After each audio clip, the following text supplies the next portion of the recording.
Hey! This is JJ and Alex. I made a name for myself, I told you I won't be denied. As you wrap up your day, it's time to get your fix of the teams you live for and the sports you love. This is JJ and Alex, presented by G2G Bars on 97.5, the KSL Sports Zone.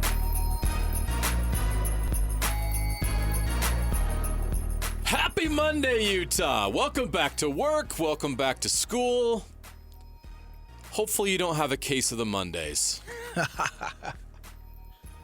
Is today the hardest day of the year? I think a lot of people went back to work last week, but school started today. A lot of people take the whole break off through the weekend, so here we are. No more excuses. You spent your holidays away. You got to get back to work. You got to get back to school. And it's time to get working on those New Year's resolutions you just made.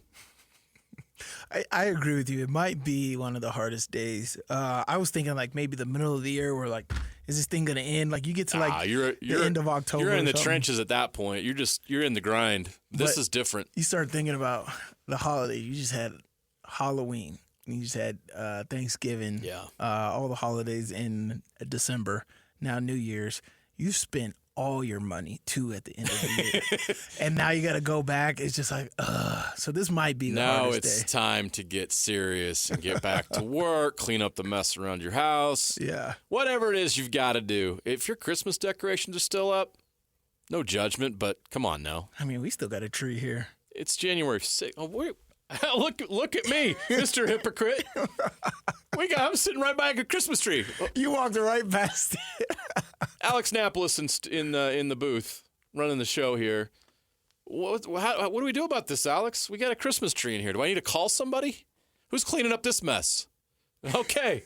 Like I can't be here on the radio calling people out for leaving their Christmas decorations up. And here we are at 97.5, the KSL Sports Zone, with a Christmas tree in our studio. All right.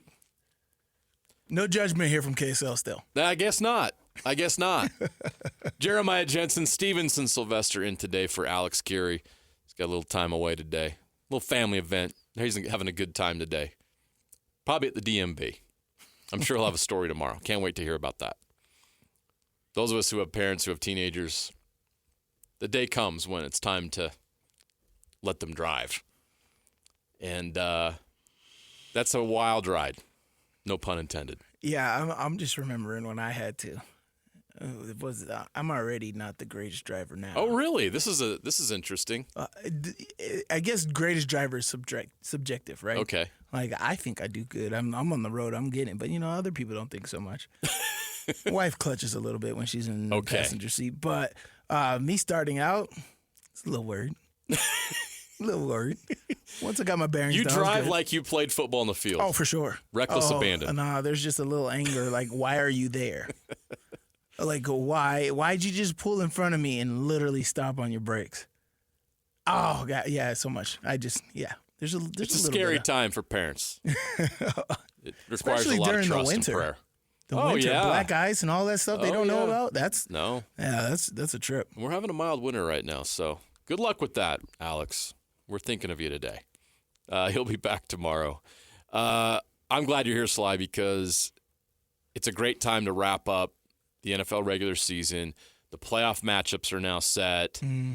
It's exciting. I love the NFL playoffs. Look, do the games always deliver? No.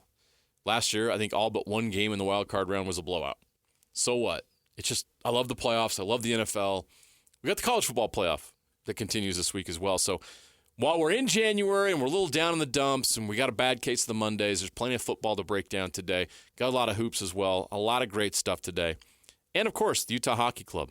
Cole Bagley will join us for the latest with your Utah Hockey Club as they're finally back home for 7 straight games. Jeez. Coming up here.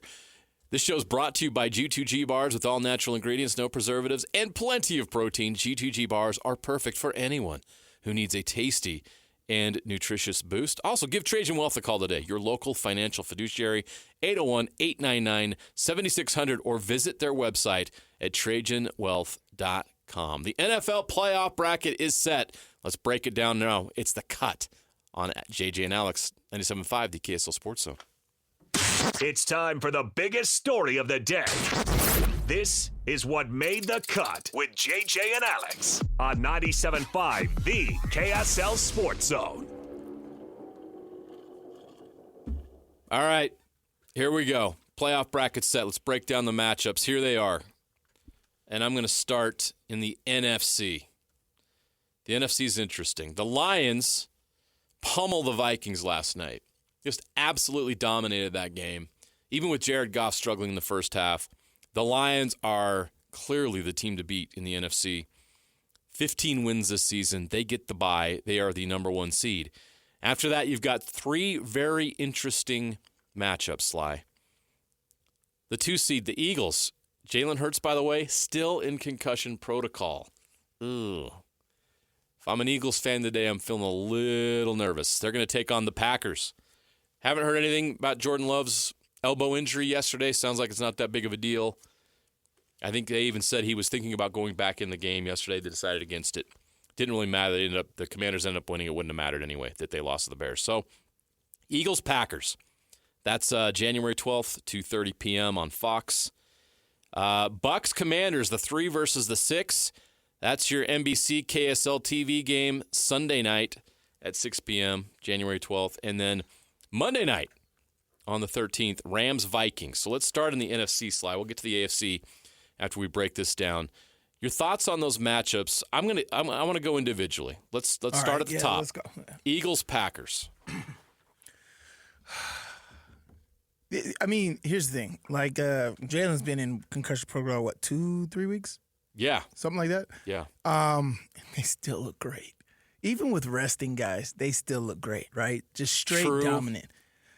Jordan Love, we like the guy. Yeah. And it was a funny bone injury. I've had one of those.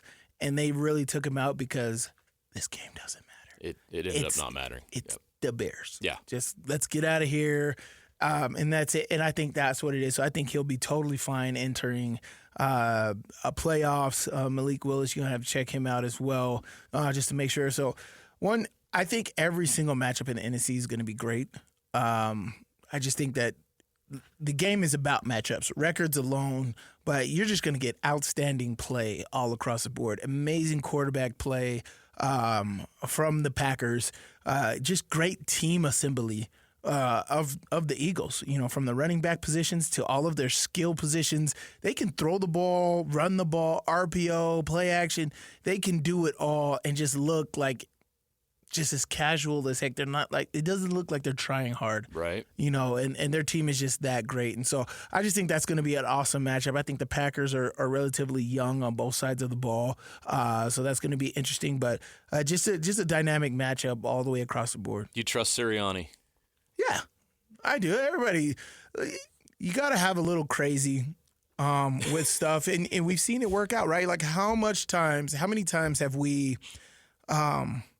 scolded Dan Campbell for going for it on 4th down, making him feel like you're crazy. Just kick the ball, kick the field goal. He could have won the Cowboys game last year going into the playoffs. That would have helped them, and he went for it. Game, and so like there's just plenty of examples of it, but you see it pay dividends. You see it within his team and them belief in him. Like last night, he had a 4th down. It was late in the game. And people were like, why would you go for it? Analytics tells you to kick the field goal. I knew exactly what he was doing. He was going to try to make them jump off sides because if you jump off sides, it's a free 5 yards, free first down, and waste more clock. Right. It's like 7 minutes to go on the clock or something like that. I knew exactly what they were trying to do, and the stupid Vikings jumped off sides. Right? But that's understanding situations, and that's just understanding stuff. And so there's just evolving. I think Nick Sirianni, he's a relatively younger coach, and I just think that he brings energy to that team. So the ability to have that type of relationship with your players, I think will go a long way. There was a lot of things against Philadelphia this year. I think they started slow, and they still got the 2nd seed.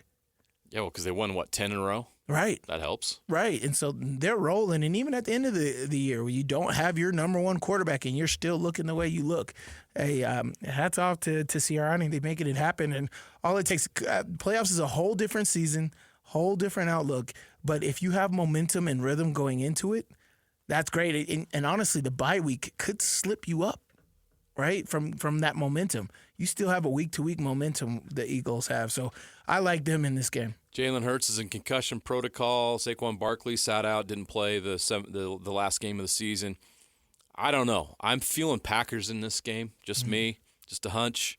The Packers last year showed us that they can win on the road in the playoffs. Right. It's essentially the same team coming back. I've had the same feeling about them here. Bucks Commanders. Now the Tampa Bay Buccaneers were a couple weeks ago. They looked like they weren't even going to make the playoffs. They're in a bad division. They benefit from that. The NFC South is not great. They win the NFC South. Not only do they get in with being the division winner, they're the 3 seed. They're going to host against the Commanders. They are the favorite. Bucks are the favorite, but I feel like the Commanders with Jaden Daniels at quarterback, with what they've got going on, and the Buccaneers did not look good against the Saints on Sunday. They haven't looked great the last 2 or 3 weeks. They do have Baker Mayfield, who's had a tremendous year. Mike Evans is back. That's a big deal to me. But I'm still liking the Commanders in this game. I just trust Jaden Daniels. There's a culture there and an excitement. There's something about that group. And you called it before the season. I'm going to give you credit publicly. We did some stuff before the season, and you said, look out for the Commanders. And sure enough, boom. I know you love Brian Johnson, who's the associate head coach there, and there's some connections there. But there was a lot to like about the Commanders, and I see them winning this game. They won 12 games this year. They're the better team. I don't care if they're on the road here. I mean, you're completely right? There's a lot to go into it. Yeah, BJ has a great track record, right? So I'm always taking a look into that. But you look at the assembly of the team. The Commanders weren't that bad last year. If you look at their losses last year, they were really close. They were missing a piece. Yeah. They were missing a piece. They were missing consistency at the quarterback position. They had Brian Robinson at the running back position that was really good. I don't think he's an elite, Pro Bowl running back, but he can get the job done. And then at that receiver position, they were elite across the board. They were. And so you plug and play a great quarterback, a couple other assets, and then a new head coach with Dan Quinn, who's a player's guy. You bring that belief that Dan Campbell's bringing to the Lions, to the Commanders. You got yourself a team. Plus Cliff Kingsbury, there was just so many things that aligned that are giving you a 12-win season. Yeah. And so, I'm with you on this. I don't understand how Tampa Bay is a 3-point favorite because I don't see it, especially if you're going to a little better weather than you would have in Washington. Right. In Tampa Bay. It's not that great of a home field advantage. No, honestly. it's not. It's not. And so, one, you like playing in Tampa Bay. I've played there a couple times, but it's not a crazy home field advantage for sure. I will say the Bucs did throttle the Eagles last year in the wild card at home. But another thing about the Commanders, they added Bobby Wagner. You got a Hall of Fame linebacker, and he's really given that he's a Super Bowl winner. He's given that defense an identity and a leader. It's his time to step up. Yeah, you mentioned all those things at the Commanders, the moves they made in the offseason, drafting Jaden Daniels, who's and I was wrong about him. I thought at Arizona State, I didn't think he was going to excel and succeed like this. He is a bona fide superstar in this league. Bona fide, yeah. Commanders are really good, and I like them in this matchup. Rams-Vikings. The Vikings a 5 seed with 14 wins. Do you give the Rams a chance in this game? The Rams have one of the best receiver combos in this game. Matthew Stafford's a stud. I just think the Vikings, especially coming off of that disappointing game in Detroit, it's in L.A. Again, no home field advantage at SoFi. That is not a home field advantage at all. I feel like the Vikings roll in this one. I do not. I like the line in this one. Okay. The line is plus 1.5 for Minnesota. Yeah. Right? Yeah. Here's the they're thing. The favorite. What you put on tape will be exposed, especially in just a week before. People know how to get to Sam Darnold now. The moment was too big for Sam Darnold last night. Right? What do you do to Sam Darnold to make him overthrow Justin Jefferson that many times? What was their red zone rolls last night? They were over 4 to start the game. It was not good. They had all field goals last night. They could not get in the end zone, even though they had guys open. They had turnovers that put them in the red zone and didn't take advantage. That's all the Rams need to game plan against. You talk about Sean McVay can't game plan against that? That's one of the greatest offensive minds I've known in the last few years. Sean McVay could definitely take advantage of that. Puka Nacua could definitely take advantage of that, right? Now, here's credit. The Vikings defense played really well last night. They did. Right? So as long as they could, If you can get them to play really well against the Rams, there's going to be a game. That's why I say I like the line here. So you've watched the Rams offense the last few weeks. It's gross. I know Puka's getting his numbers, but they're not getting in the end zone. That's what would have me most nobody concerned. played yesterday, so that's one. But let me look at the Rams while you're breaking down this. I mean, look at the Rams' last few games, and offensively, they scored 13 against the Cardinals, 19 against the Jets, 12 against the 49ers. Those are their last 3 games before the game yesterday. That offense has me a little concerned. You have that kind of superstar lineup, and you're producing 13, 19, and 12. Now, granted, they won those games. Don't get me wrong. The Rams won 5 in a row to win that division. But I'm just a little nervous in the playoffs picking a Rams team against a Minnesota team that won 14 games this year. You're absolutely right, though. Have they finally figured out Darnold? Can that Rams defense do what the Lions did last night to the Vikings? That's interesting. But you still like the Rams in this one. I don't know. I don't know about that. I said I like the line. I think it's going to be a close game. Okay. Because, one, I always say it, throw the records, throw the statistics out the window, right? And based on what I just said, the Rams should be able to defensively keep the Vikings in check as well. They played a game yesterday, so not the entire team rested, right? Just your notable players, Stafford, Puka Nacua, Cooper Kupp, they rested yesterday. They lost by 5 to the Seahawks. I think everybody wanted to give Geno a little, clearly stuff. But like $6 million richer. Good for you, Geno. Oh man, how about triggering that? He doesn't have a case of the Mondays today. Trust me. Oh no, he's in a bathtub full of cash right now. Who cares? $6 million. It's good to be Geno Smith right now. Oh yeah. But like, here's my thing: your most important guys are rested. Their mental is rested. Going into this tough next few weeks that you could possibly have, which is sudden death every single week. I thought you got the guys you needed rest, right? You got your backups and other guys to play. So I think that'll be good. I think this is going to be a very interesting game. And I told you yesterday, I think there's going to be more upsets in this playoffs than we anticipate. It's not going to be chalk. I think it's going to be one of those things where it's going to be an exciting playoffs every single week. I agree. In the NFC, I could see that all the lower seeds, the Vikings, Commanders, and Packers, all winning those games. That's how close this is. It's going to be great in the NFC. Mm-hmm. Let's go over the AFC with the time we have left. Chiefs locked up the number 1 a couple weeks ago. The 4-5 game, the Texans, the AFC South. What's up with South Division sucking? Like, that's got to change, NFL. Yeah. But the Texans at 10-7 will host the Chargers. I'm not picking against Jim Harbaugh on that one.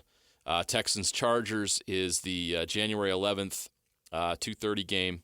And then on January 11th as well, the nightcap on Prime, Ravens-Steelers. I know you're going to be watching that one, 3 versus 6. And, of course, the Bills will host the Broncos on Sunday at 11 a.m., that game on CBS. So let's go through the bottom part of that first. Bills-Broncos, we talked about it last night on KSL Sports Live. You like the Broncos in that one. I actually do. I do. Especially, it's more. They got exciting guys. And you think of the Broncos, you're thinking of Bo Nix right now. You're thinking of kind of Cortland Sutton, the points that they're putting up. But it's that defense. Yeah, they're good. Their defense is playing. Nick Benito, Pro Bowler. Man, playing extremely well, extremely fast, extremely physical. The weather's not going to be something that'll be like the Miami Dolphins and affect you. Right. They're tough. They're gritty. People weren't expecting anything out of them, so they're just playing with no regard. This is going to be a very interesting game. It's going to be 11 a.m., so it's not going to be like dead of night. And it's in Buffalo, which is a place you can win. I know. Now, Buffalo has a home streak right now. They do. But who was the last team to beat them? Denver. Last year. That's true. Was it last year? Yep. Bills went 8-0 this year. The last team to go into Orchard Park and win was the Denver Broncos. Yeah. Last season. So, I think it's possible. It's great. Sean Payton's a good coach. You can put together a good game plan. I think in order for this game to happen, Bo Nix is just going to have a day. Yeah. Have a day. There's going to be an unsung hero. Hopefully it's Devon Vele. But how about that catch he had yesterday? Wow. But you see what happened on that? And that's just his intelligence and what he's been. He was still running to the football because anybody else would have kept jogging and stopped, but he kept flowing to the football all the way. The whistle didn't blow, and he was in the right place at the right time because he kept going. And so, that's Devon Bagley, man. And so, good him. I think he's going to have a great career. I know they love him out there. And so, and that's all you need. You need a quarterback who can throw you the football. Devon Bagley is a big talent, 6'4", ran a 4.40, big hands, runs all the routes, is going to be a huge asset. Now getting his rookie year out of the way, one of those guys that'll just put his head down and just grind. So he's just going to get better and better. He's not going to be comfortable. He's just going to have a great career in Denver. Let's move on to the other matchup. Ravens-Steelers. I know you're going to be a little biased here. I was thinking about this on the way in. I'm definitely a homer. Don't let me. The Pittsburgh. Sorry, I'm blind. Baltimore's a 10-point favorite. I know, that's crazy. At home. That's crazy. You can't. The Steelers are not playing good football right now. You have to admit they do not look good. It doesn't matter. Throw it out the window. In these matchups, you're going to trust Russell Wilson at this point right now on the road. The Steelers could be 0-10, go against the Ravens in Baltimore and win. I know it's a rivalry game. That's these games, especially in the playoffs. The playoffs, it's going to be an epic battle. They're two teams that know each other well, so it's not as much game planning this week. It's more, can I heal up for the battle that I'm about to go through? The game plan would be the game plan, but we are going to tear each other's head off in this game because I know Baltimore, they want to make sure they know Pittsburgh can beat them. Oh, yeah. And so, the 10-point favorite, they might be looking at whatever. Throw the statistics, throw the stuff out the window, because all you need is to have a day. Pittsburgh's done well on the road this year. They can make it happen. Finally, Texans-Chargers. Texans have been hit by injuries this year. They get back in the playoffs, but I don't feel as good about them this year as I did last year. I have a hard time betting against Jim Harbaugh, and I hate to admit that. And him and his khakis win every single time, it feels like. They are actually the favorite on the road, a 3-point favorite on the road. Do you agree with that? I do. Think the Chargers get this done? I do. As I said, the Texans, they haven't shown that, and we talked about it in the NFC, having a little momentum going in. Texans don't. Of course, they're benefiting from a terrible conference, just like the Buccaneers, but they are not flowing right now. The way that they were flowing last year, they're not flowing this year, right. And so I think Jim will go in there, especially they're playing well. Justin Herbert. Saw Quentin Johnson playing. How bad he was the last year and how well he's playing this year. That's crazy, right? Is it just because of Jim Harbaugh? He was dropping everything with Staley. He was struggling with that earlier this year, too, and they worked through it. And then you got McConkey coming out of nowhere. Wow. Right? Great first-round pick. But, those guys are playing great. Chargers, I got that. They're pretty confident. Yeah. I mean, think about these matchups. Let's say it goes chalk except for the Chargers-Texans, which the Chargers would be chalk because they're favored. You could have a Chiefs-Chargers, Ravens-Bills divisional in the AFC. That looks fun. Look, I'm a Broncos fan. I want to believe what you're saying about them being able to go in there. I just feel like they're 1 year away. And that Bills team, Josh Allen's just too good right now, and they just have too many weapons. I just feel like that's a tall task. Buffalo's a 9-point favorite at home against the Broncos on Sunday. So I look at that AFC divisional, and that's going to produce two monster matchups. But these we're talking going through this. You could make a case for every road team to win, which tells – I love the NFL, and this is why the NFL is king, because you never know what's going to happen on any given Sunday, and that's going to ring true again this year. We're going to take a break. When we come back, there's going to be more NFL talk. And, of course, the Utah Jazz. Yes, the Utah Jazz. We have something very fascinating to talk about with the Jazz because they were awesome this weekend, and one player broke out in a big way. If this becomes consistent, the Jazz may have found something. We're going to break it down next on JJ and Alex, 97.5, the KSL Sports Zone. You know what's coming.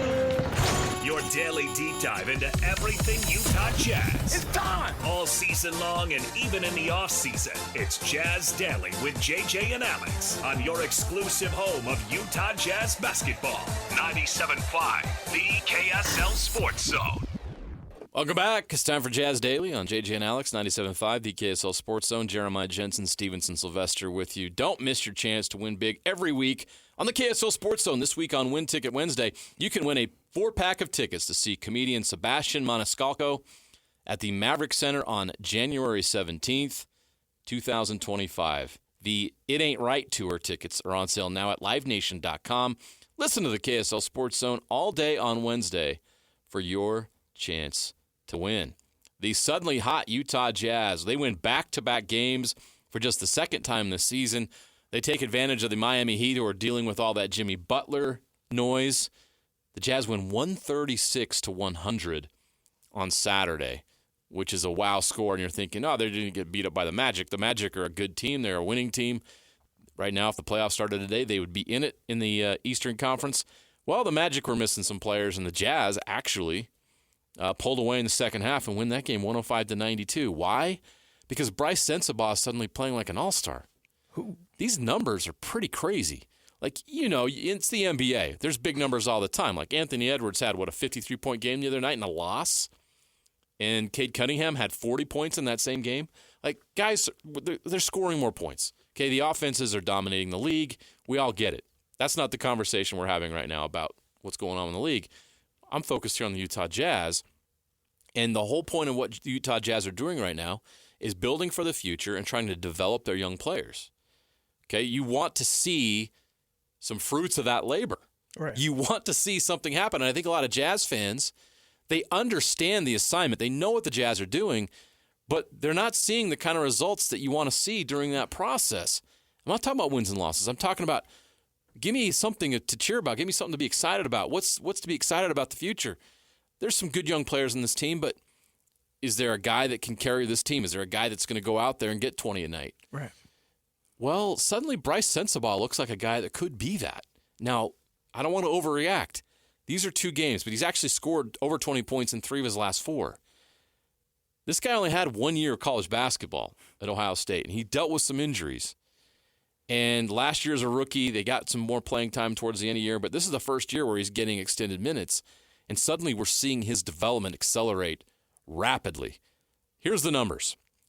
34 points and 7 3-point shots against the Heat. The next night, 27 points, 5 threes against the Orlando Magic. He's averaging 30 points in his last 2 games. He's shooting over 70% from 3 in those 2 games. Like, he could not miss. And he's a dynamic offensive player. He's not a guy that's playing above the rim. He's not an Anthony Edwards going up and dunking on guys' faces kind of stuff, but he's just a really crafty, skilled scorer. It's exactly what the Jazz need is finding somebody, one of these young players that can bring consistent offense. And I think that is what fans want to see. They want to see that improvement and that development. And Sly, you're a Lakers fan, for full disclosure. Everyone can send your hate tweets and emails to Sly. Oh, I get them. Because that's just embarrassing. We'll let it slide. But, you follow a team that's always star-studded, and you don't see a lot of rebuilds with the Lakers. It's different with the Utah Jazz. But when you have a rebuild, you want to have hope. And even something like Sensabaugh having a weekend like this is going to give you hope. Yeah, I think you said the biggest word that I took from what you said is consistent play, right? And that's what the Jazz haven't had, whether that's Laurie, whether that's Walker Kessler, whether that's anybody else on the team. You haven't had consistent play these last couple years, and especially this season. So, at Bryce Sensabaugh, it's a confidence thing at any sport level, from football, tennis, golf, whatever, the confidence level that I can do this. I can do this not only in 24-hour fitness, but I can do this at the professional level, right? And I think even for me, when I was in high school and translated, I had all this stuff in my head, but I wasn't doing it on the basketball court or the football field. But until I did, that's when I got that belief, like, I can do this. And so that's what's happening. What I saw this weekend with Bryce Sensabaugh is that he now knows that he can do this. Now the key is, can you do this on a consistent basis and bring this team up to where they should be? And so, yeah, he's definitely somebody that Utah fans can be excited for. Not a good weekend for Team Tank if you're out there hoping for Jazz losses. Don't worry, they didn't climb that far in the standings. They're currently the 5th worst record in the league at 9-25. there's some other teams in the league that are tanking harder. Oh, gosh. Yeah, 9-25. The Jazz won 2 in a row, and they're 9-25. That's all you need to know. But there are teams that are tanking harder. How about the Charlotte Hornets suddenly in the mix? The Hornets announcing that they're serious about getting that lottery pick. 7-27. They've lost 10 in a row. The Wizards, they have the worst record in the league at 6-27. The Pelicans suddenly caught fire. They won 2 straight as well. Now to move up to 7-29. How are the Pelicans so bad? They got talent. I know they've got injuries. Zion's not great right now with health and whatever, but I'm really shocked that the Pelicans are this bad. But we all expected the Jazz, Raptors, Hornets, Wizards, even the Blazers and the Nets to be in this conversation. But Jazz need to be careful. They're winning too much. You gotta. Will Hardy's got to sit Bryce Sensabaugh. You can't have this. You can't have a guy out there scoring 30 points per game. Well, that's what they did. They were in the, 3 years ago now? Or something. The Jazz were killing it. They started the season 10-3. And they were like, Will Hardy's first year, and everyone's like, wait a minute, I thought we were supposed to his suck. first year. He's like, oh, we can't do this. You start sitting. We want Wemby. You're supposed to lose. Yeah. And the Jazz refused to lose. Look, when you have a coach as good as Will Hardy, it's going to be really hard to tank. I hear it in his press conferences. Right. His post games. He just sounds like I don't want to do this. Yeah.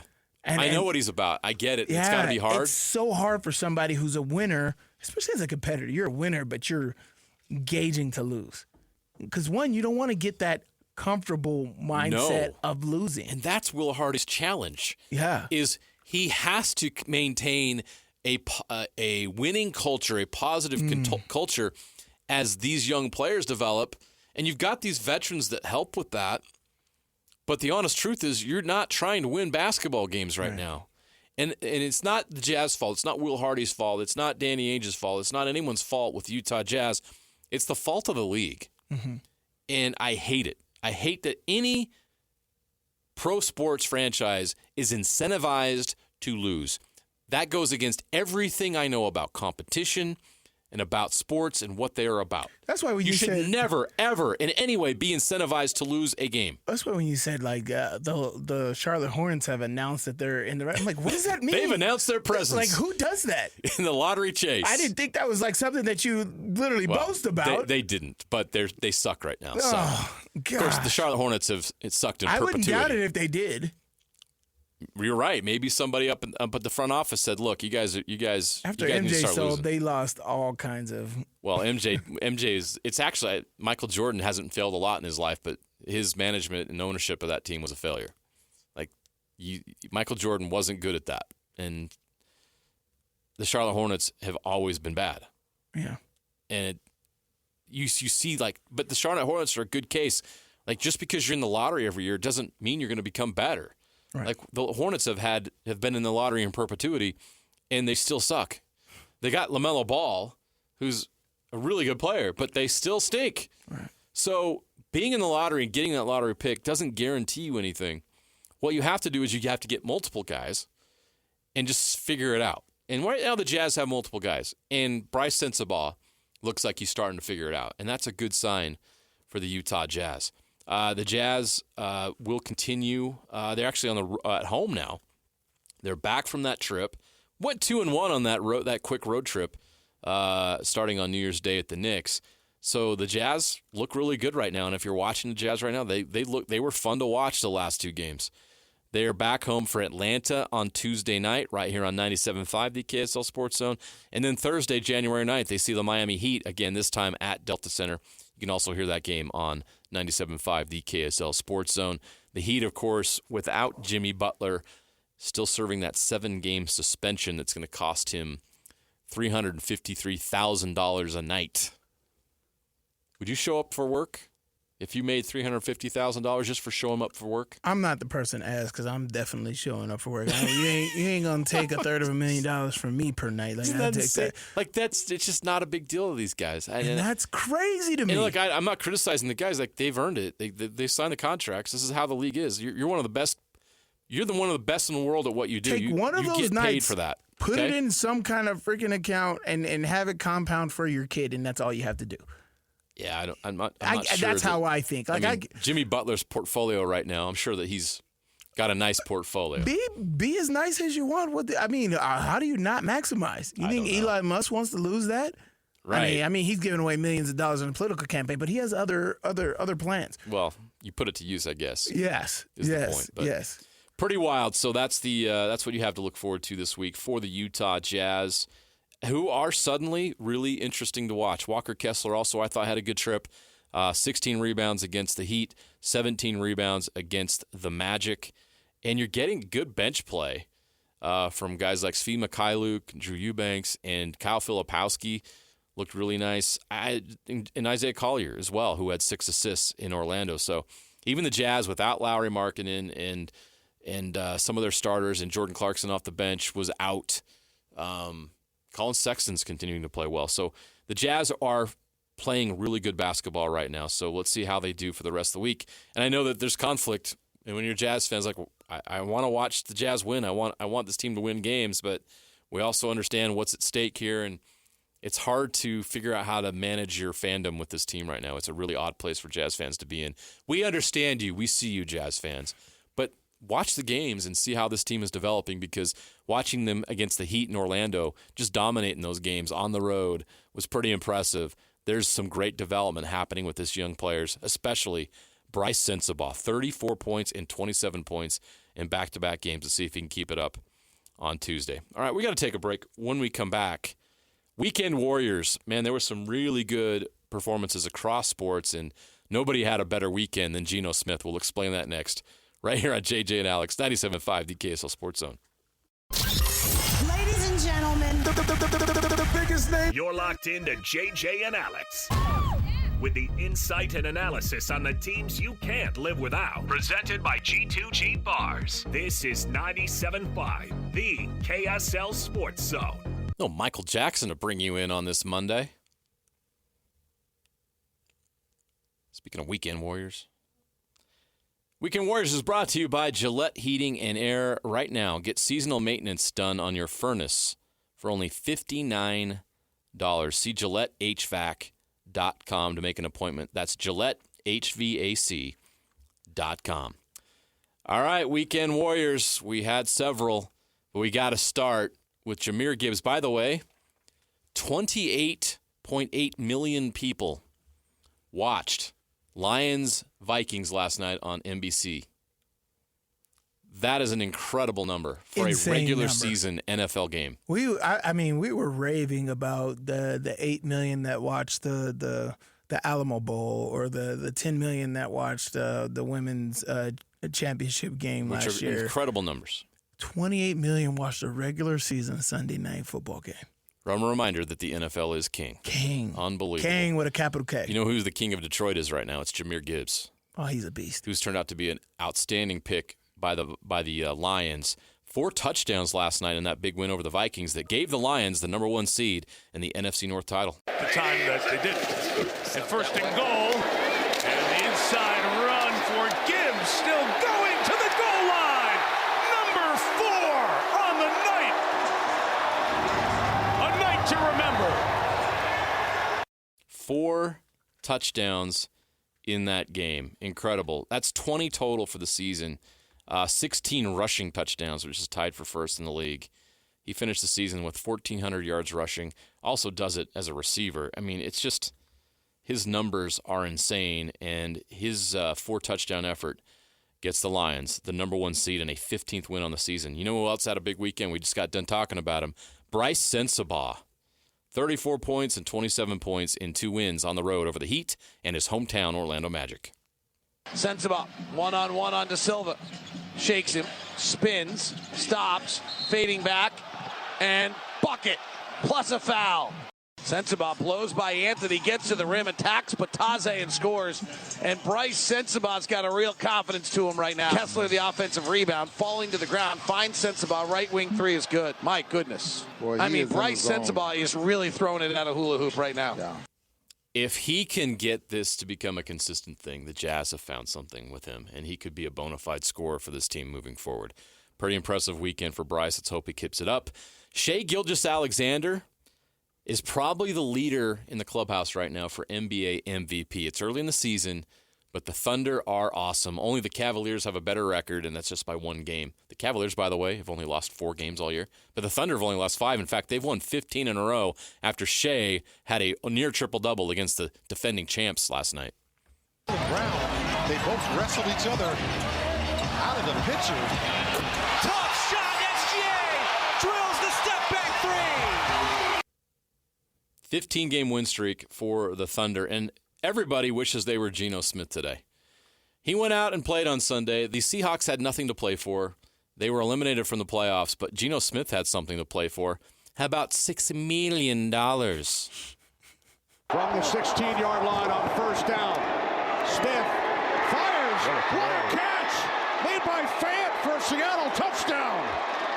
So Geno Smith had 3 different incentives he could reach on Sunday that would add up to $2 million each, and he hit all 3.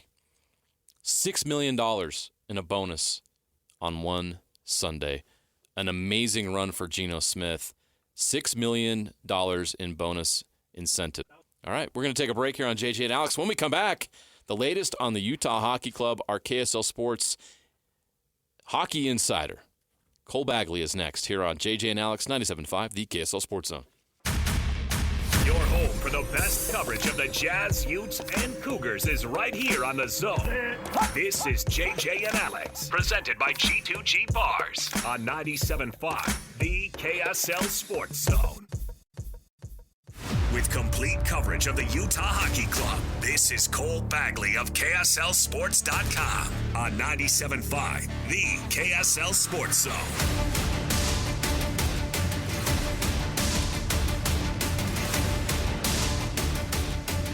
You hear that intense music.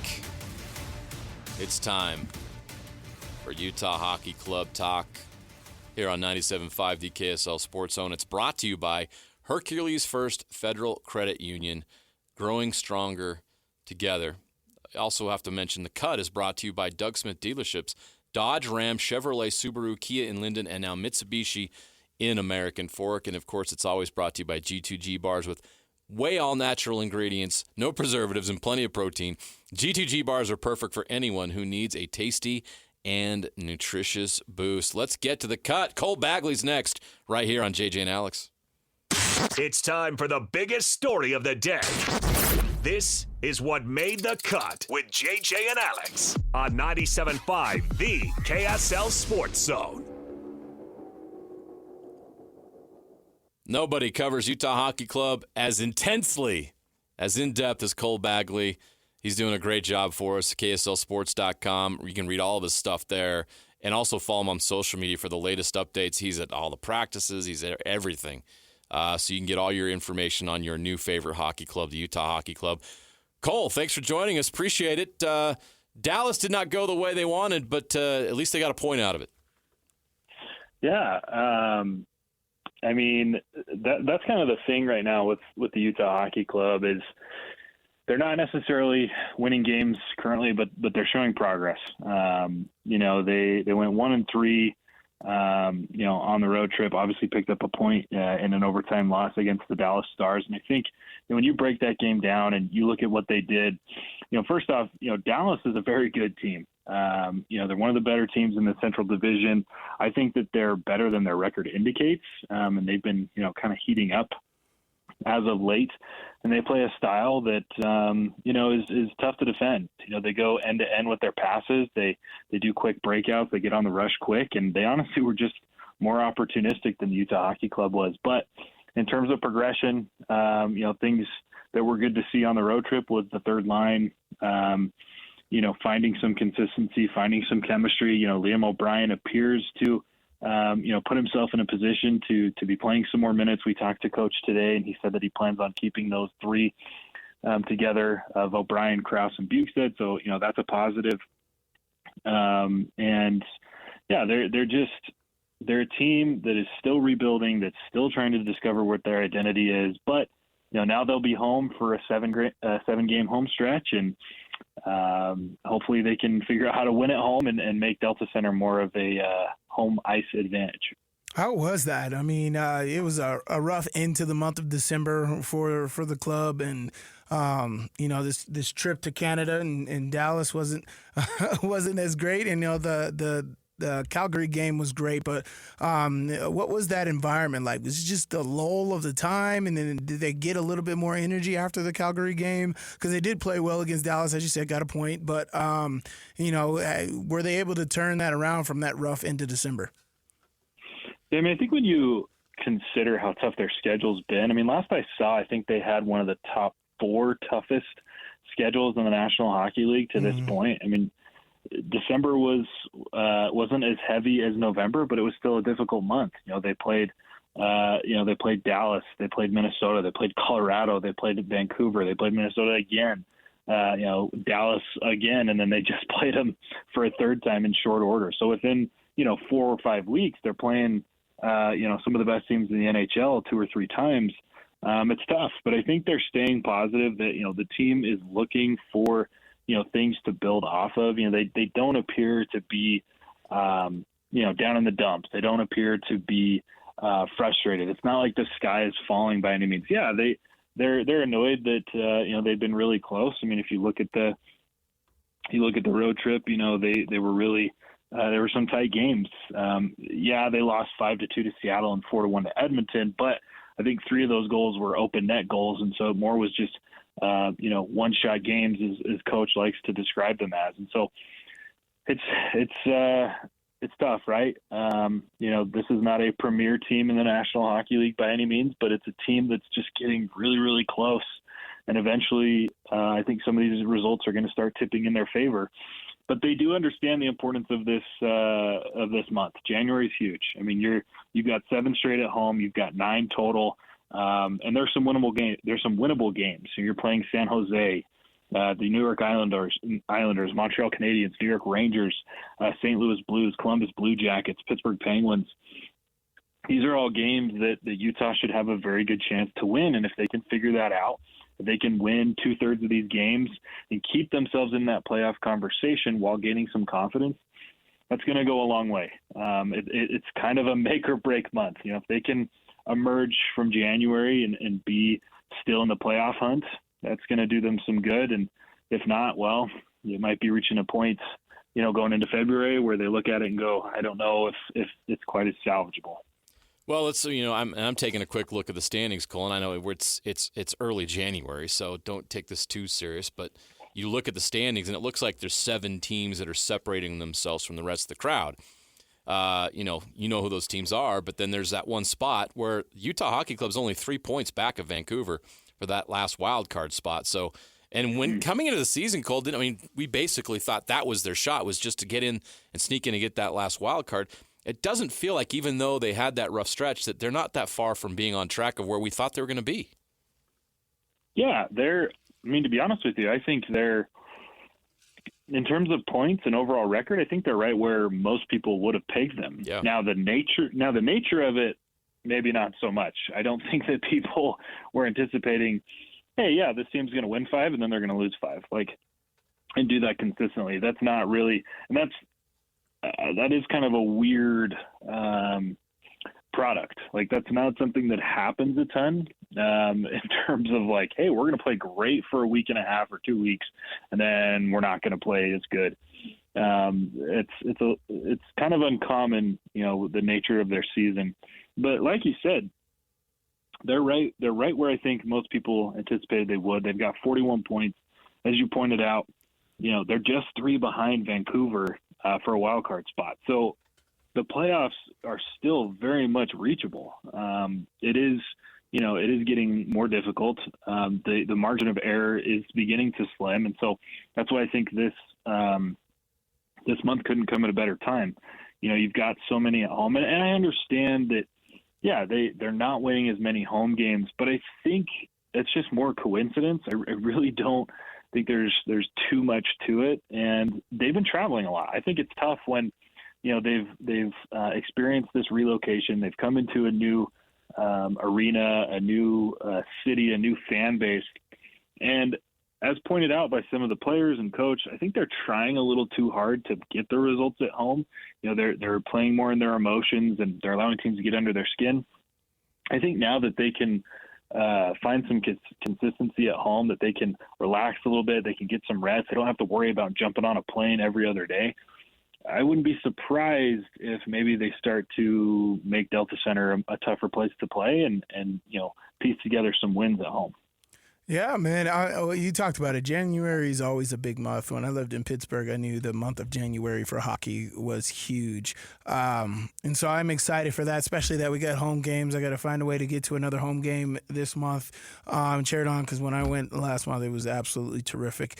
But I want to talk about what has the reception been around the league? We've gone to a few places about this Utah Hockey Club. Have people been saying like, "Oh man, it's great to have Utah part of the league"? Is it a long time coming, or is like weird that Utah's a part of the league? What has people been saying across the league about Utah Hockey Club? I think as a whole, it's been really positive. I think a lot of, players are very much appreciating it. I've talked with some of the biggest names in the National Hockey League who have come and now played in Salt Lake City. Nathan McKinnon, who's an MVP candidate, one of the best players in the league. He said that he was relieved when he heard that the team was sold, moving out of Arizona and coming to Salt Lake. And, since he's spent some time here, he's appreciated it. He thinks it's a great city. He thinks it makes a lot of sense. And so, high praise from one of the best players in the league. And then I talked with Marc-Andre Fleury, who's one of the longest tenured goaltenders in the National Hockey League, won multiple cups, played in multiple cities, played for Team Canada. This is a guy that a lot of people are familiar with. He as well said that, there was kind of a sigh of relief that, the Coyotes were just not in a good situation. That doesn't mean that, hockey doesn't belong in the desert, as they like to say down there, but just with the current with the previous management and, kind of the environment they were in, it just wasn't working. So players are loving it. I think fans are becoming more familiar with it. It's kind of funny when I was in Pittsburgh when the Utah Hockey Club played the Penguins, and there were some fans that were a little confused about, who this team was. They saw the colors and they saw Utah Hockey Club. They didn't even know that the team had relocated. So I think with more time, is this a high school travel team? What's going on? they really thought that the Penguins were like playing some sort of like exhibition game against like a ECHL or an AHL team. I explained to them, no, it's a National Hockey League. It's the former Arizona Coyotes. They moved up to Utah. Oh, that's really cool. But yeah, give it some more time. I think, Utah Hockey Club fans are kind of finding their identity as well. And I think as the sport grows and the interest grows, you're going to have fans traveling, right? Utah fans travel really well across all the sports, whether it's University of Utah, Utah Jazz, BYU, they're all over the place and they travel well. So give it some time. And I think, Utah Hockey Club fans will find their way around the league. You've written quite a bit throughout the season about the Utah's third line and the lack of production. But in the last 3 games, that's changed. What has been the catalyst that has helped the third line improve? I think it's Spicy Tuna, to be honest with you. He's not a flashy player. He's not going to wow you, with a crafty move or an incredible goal per se. But he's as coach and his line mates kind of say, he's predictable, but in a good way. He's going to bring an incredible amount of energy. He plays incredibly physical, which is something that, Lawson Krause even said that the team had been lacking, that over the last couple of games that Liam O'Brien has come in and presented skills and abilities that the Utah Hockey Club just hasn't been able to play with for a while. So I do think that it is a direct result of bringing Liam O'Brien onto that line. Their energy's just changed. He comes in hard. He gets it on the forecheck. He goes in and he makes it tough for the opposing team to get out of their own zone. And Bukestad and Krause have kind of mirrored that type of play. They did it against Dallas over and over and over again, where they dumped the puck in, they chase after it, and Dallas had a hard time coming out of the zone. And, the previous game, they did the same thing against the Flames, and Lawson Krause scored the first 2 goals that he's been able to net in months. And so for me, I think it's really as simple as that. And we talked with Coach today. He described Liam O'Brien, in the same way, that he's just a ball of energy, and he is predictable, but it's a positive thing. They know what they're going to get from him, every single shift, every single game, and as far as I'm aware, they're going to keep that trio together moving forward, which I think is a positive. And you tell me, Cole, does this team need to be more physical? And where do they match up physically, like getting roughing some guys up a little bit, not being afraid to get a few checks in? Could they be more physical? Do they need to be more physical, or is that just not the makeup of this team? That's a good question. Short answer, yes, they need to be more physical. Most games, Utah Hockey Club is being out-hit. Now, it doesn't necessarily translate to victories, right. But hockey's a physical sport, and if you're able to take the opposition off the puck and impose your will and be intimidating, it goes a long way, and it helps on both ends, right? Like the third line has been able to do. Their physicality was prohibiting the Stars from getting out of their zone. They hit the forecheck really hard. They're getting in. They're pinning pucks against the boards, and they're creating turnovers. And then defensively, you're able to keep guys out of the crease. You're able to keep them, from getting grade A scoring chances. And so physicality is a big part of it. Now, to answer, the second part of that question, I just don't know that this team has, that physicality is a big part of their identity. When you kind of look at the players that they have, quite a few of them are a bit smaller, and, physicality isn't a huge part of their game.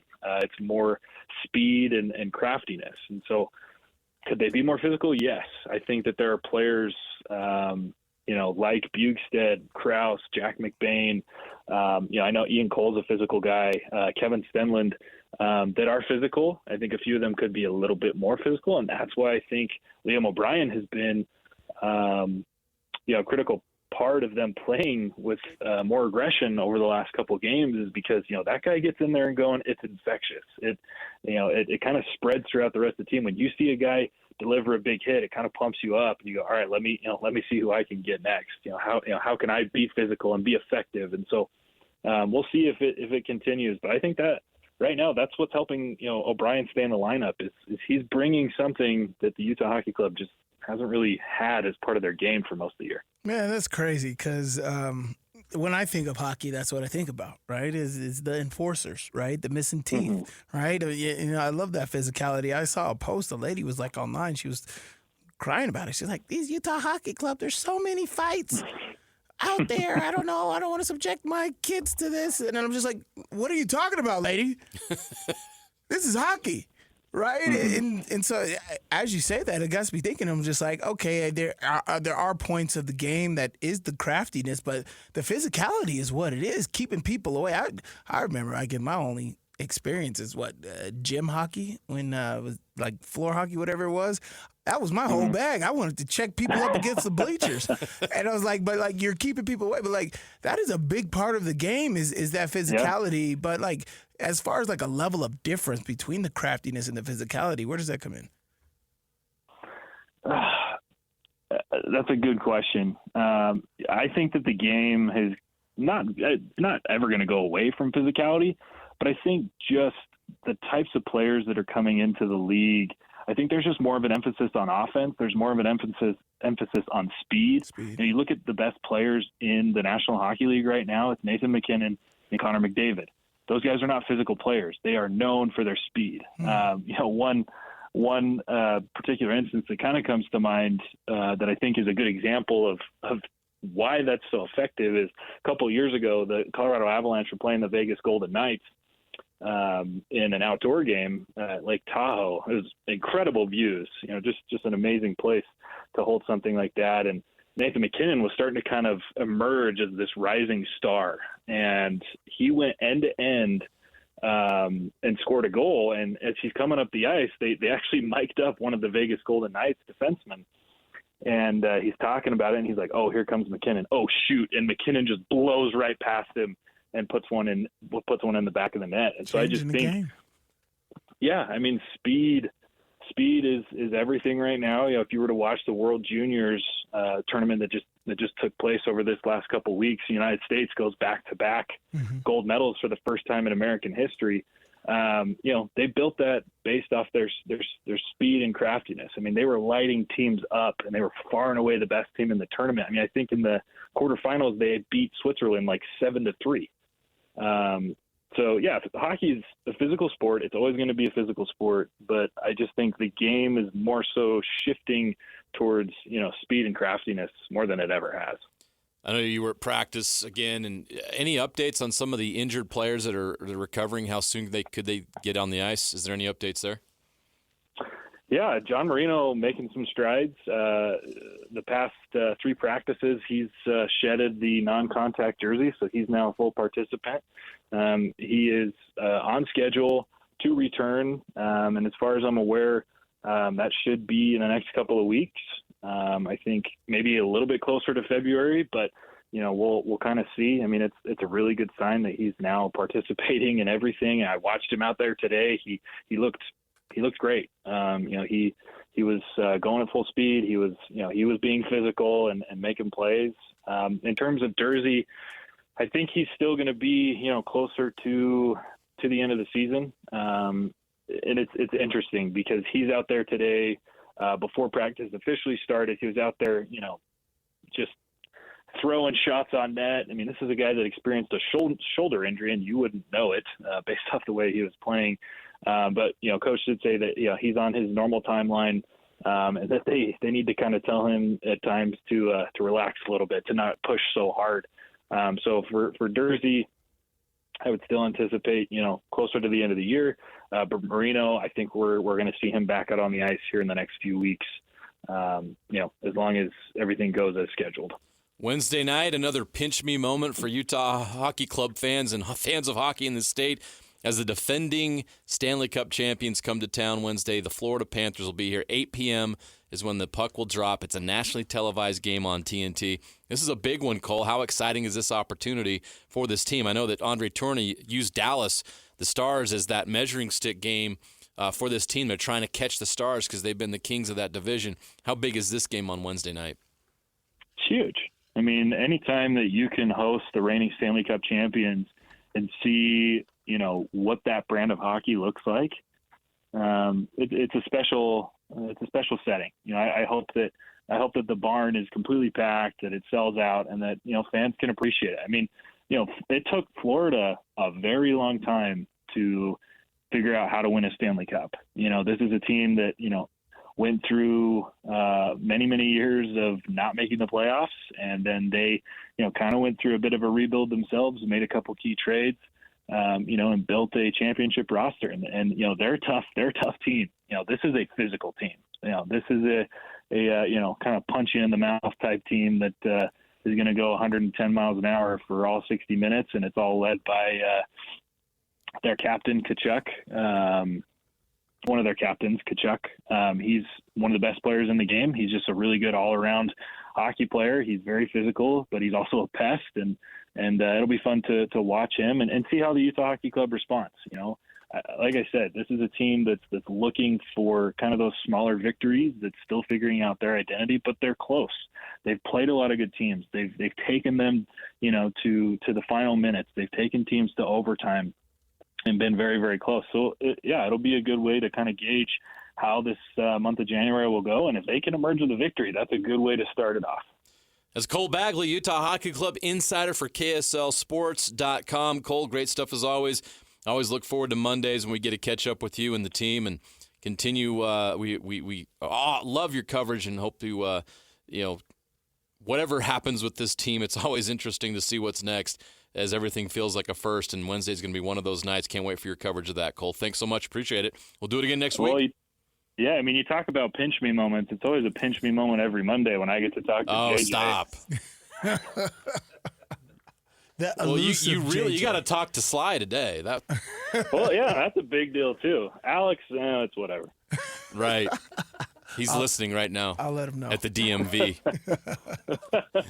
Thanks, Cole. Appreciate it. All right, thanks, guys. We'll talk to you soon. All right, we're going to take a break. When we come back, more high school. We're going to actually talk about college basketball.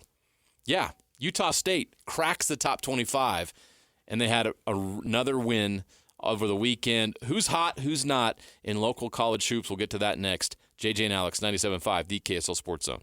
Accessing. When TV and radio collide. Love it. Wow. This is what you get. You're listening to JJ and Alex, presented by G2G Bars. Don't touch that dial. On 97.5, the KSL Sports Zone.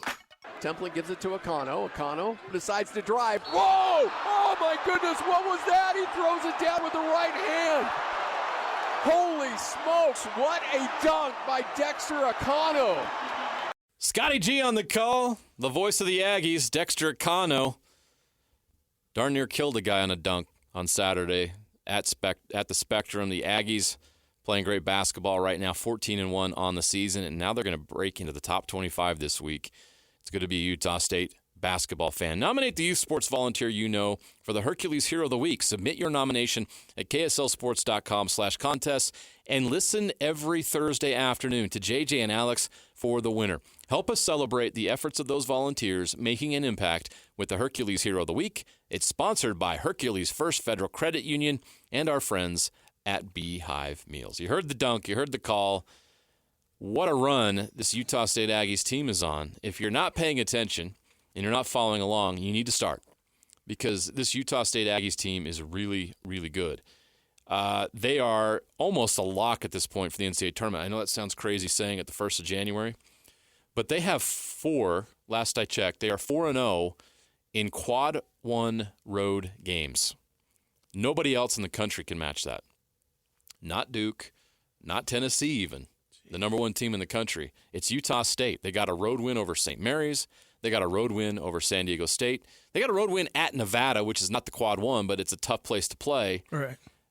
That team is really good. That's just in the last 2 weeks. What's great about it, too, is we talked about it yesterday, is they weren't winning the entire game, right? No, they struggled. They have great second-half play, which is championship aspirations. I think they've been trailing at halftime in their last 4 games. Right. So if you can understand, like, look, I'm good, I can finish games, which is what it's all about, you're a dangerous team. So, yeah, definitely tune into Utah State. It's just a different guy every night. So Carson Templin came off the bench, scores 18 against Fresno State.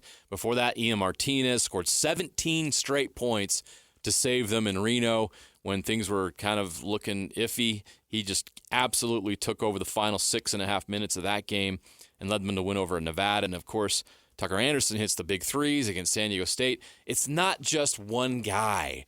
They're not leaning on just one guy. It's not just all about Mason Fallsliv, who's been steady throughout. They got to have other guys step up if you're going to be an NCAA tournament team, if you're going to win the Mountain West Championship. And right now they're in the driver's seat to do that, although there's some New Mexico is undefeated in conference right now. The Mountain West is going to be tough as we get into conference play here. It's showing that. Boise State's another good team, and, of course, San Diego State as well. But you got to have multiple guys that can step up, and Dexter Akano was a guy against Fresno State as well. That dunk gave that team momentum and really swung things their way in the second half. The energy is there, and this team's been on the road a lot. They got to go back on the road. They got San Jose State. They got another road game.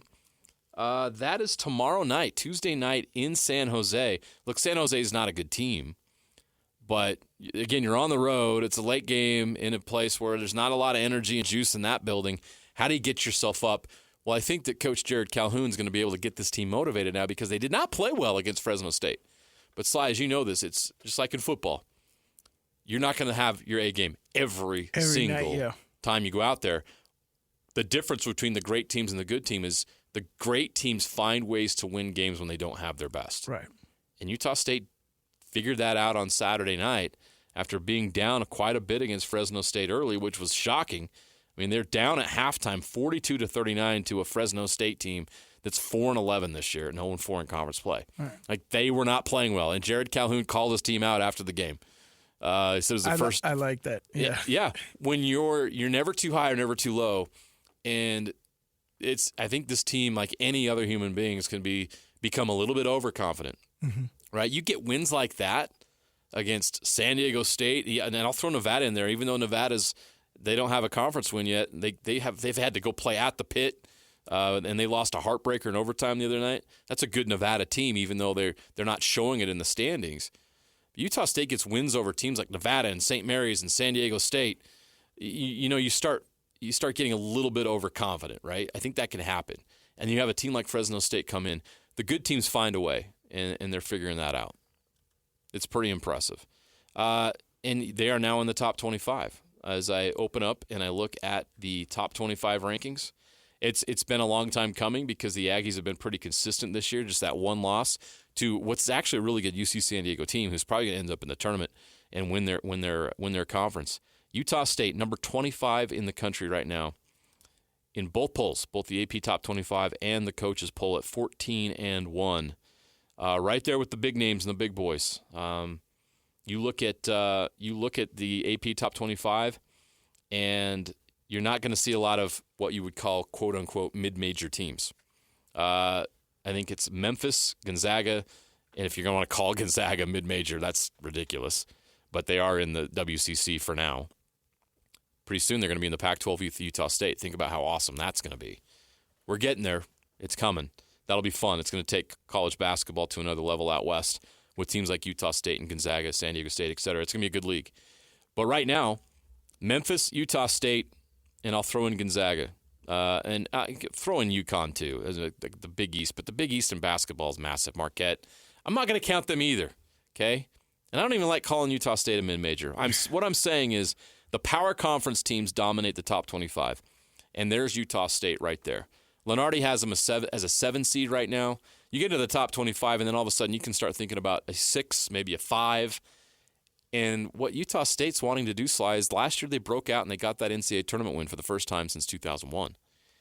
Now this Aggie team's thinking, okay, we got great players back, Ian Martinez, Mason Falslove, and we've got a nice supporting cast around those guys.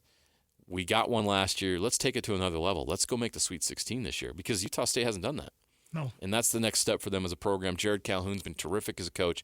It just feels like this program, plug and play, whatever players and coach, there's just a magic at the spectrum, and there's a magic with this program right now. They find a way to win every single year, and the momentum, despite who's coaching it or whatever, just continues. On the other side, there's some teams that are struggling. BYU, after a 20-point win at home over Arizona State to open Big 12 play, just gets absolutely crushed by Houston on the road. This BYU team has a lot of great talent, Sly, but as you know, just because you have talent, especially when it's young talent, doesn't guarantee results. Pun intended. Yeah. No, it doesn't, man. And that's what the biggest thing when you assess teams, right? Yeah, you got names, you got statistics, yada, yada, yada, but can they work together? In team sports, can they work together, especially in college basketball? I feel like the games go by so fast. You have minimal opportunities.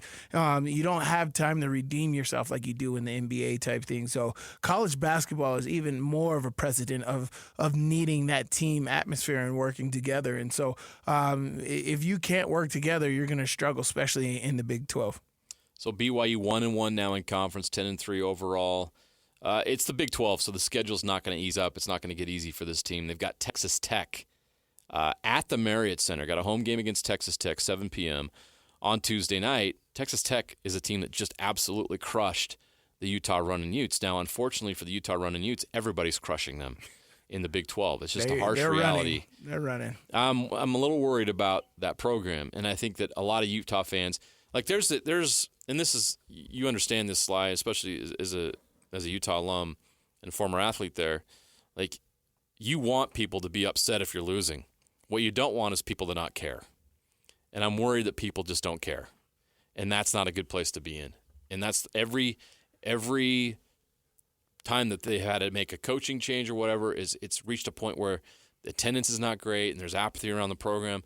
I don't want to see that. I think Craig Smith's great. For whatever reason, it's just not that they can't get this thing going. But you know, the loss to Iowa, which was a hard-fought game. Iowa's a bubble team right now. Utah State beat Iowa on a neutral floor this year.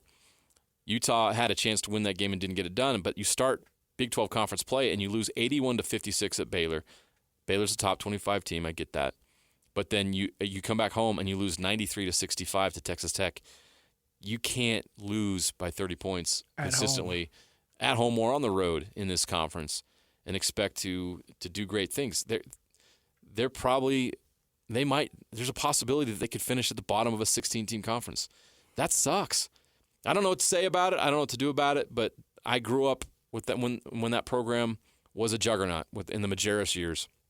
And to see where it is now, I understand why Utah fans are really frustrated and almost to the point where they just don't really even think about the men's basketball program anymore. If you want to see great basketball up at the U, you watch the women's team. Yeah. And guess what? The Utah women are now in the top 25. Congratulations to them at number 22. Coach Peterson's got it going with this group. They look really strong. Again, an NCAA tournament team, probably a 6 or 7 seed right now according to bracketology. But a really nice win, a road win last night over Iowa State. That's a team that's got it rolling. New coach, not really a new coach. He's been on staff for a long time, so it feel like a smooth transition as Lynn Roberts took that job in the WNBA early on this season. Utah fans can cheer about that, but something needs to happen with that run and use program. And I'm not saying they need to fire a coach. That's not what I'm going on. I'll never publicly go on this radio show and say anybody needs to get fired. This is not First Take. But it's not this. I'm not going to go full. Whoever you want to name. I'm not going to go full Stephen A. here and say somebody needs to be fired. But there has to be change and something has to be better because this program should be better. It's a sleeping giant up there. It is a sleeping giant. How do I know that? Because I've seen that program as a giant. Right. It's possible. It's very possible. Someone's got to get it going. Maybe it's an NIL infusion. You see what BYU's doing. And obviously that takes time too. I mean, BYU is right on the fringe of the tournament this year. I think that they're going to be really good late February and early March once these young guys get a lot of experience. And I think it's going to gel for BYU. Or you just hope if you're a BYU fan that it's not too late, that they can rack up enough good quality Big 12 wins that get them in the tournament. Just get in the dance. Just get an invitation. And then you can see what you can do in March. This Utah team's they're so far away from even thinking about an NCAA tournament right now. And for fans listening out there that are Utah fans, it's got to be frustrating. It's got to be frustrating. Yeah, no doubt. And there, I like what you said about it's okay to be frustrated, but it's completely unacceptable to be not caring. And I think that's what the basketball problem's going to. Yeah, you're around Utah alumni. You're around the biggest names in Utah sports. It's coming in afterthought. Is anybody talking about the Running Utes in any way? Not at all. I mean, they're not even at least complaining. It's like, I'm so frustrated. They suck. I remember people talking about how it's just disappointing our basketball team, but the subject changes so fast. Right. It's not like they're stuck on it. So people aren't even talking about it, and that's where you don't want to be. The basketball team's becoming an afterthought, and that is not okay. It's got to change. That team's got to turn things around. Maybe they can do it this season. Maybe they can turn things around in season. But, man, two losses by 30 points in conference play, it's not a good sign for the Runnin' Utes. But Utah State is the story. They are the best team in the state right now. Now in the top 25. Utah State ranked 25th in the country, 14-1, looking like they're going to make another run in the NCAA tournament. And March cannot get here soon enough. It's a fun time of year. But a lot to be done over the next 2 months as these teams build their NCAA tournament resumes. We're going to take a break. When we come back, it sucks to be you. Who? We'll tell you next. JJ and Alex, 97.5, the KSL Sports Zone. Basking in the sports misfortune of others to help make you feel just a little bit better about yourself. As JJ and Alex present... Yes, we got beat. We got beat badly. It sucks to be you. Everything does suck on the first Monday after the holidays. Just being honest, everything sucks today. Trying to fight through a bad case of the Mondays here on JJ and Alex, 97.5, the KSL Sports Zone. Jeremiah Jensen, Stevenson, Sylvester in for Alex Kirry. And it's time for Sucks to Be You. It is the most insecure segment in sports talk radio, and you can only hear it on JJ and Alex, 97.5, the KSL Sports Zone. Anthony Edwards. I love Anthony Edwards. He dropped 53 points on the Pistons.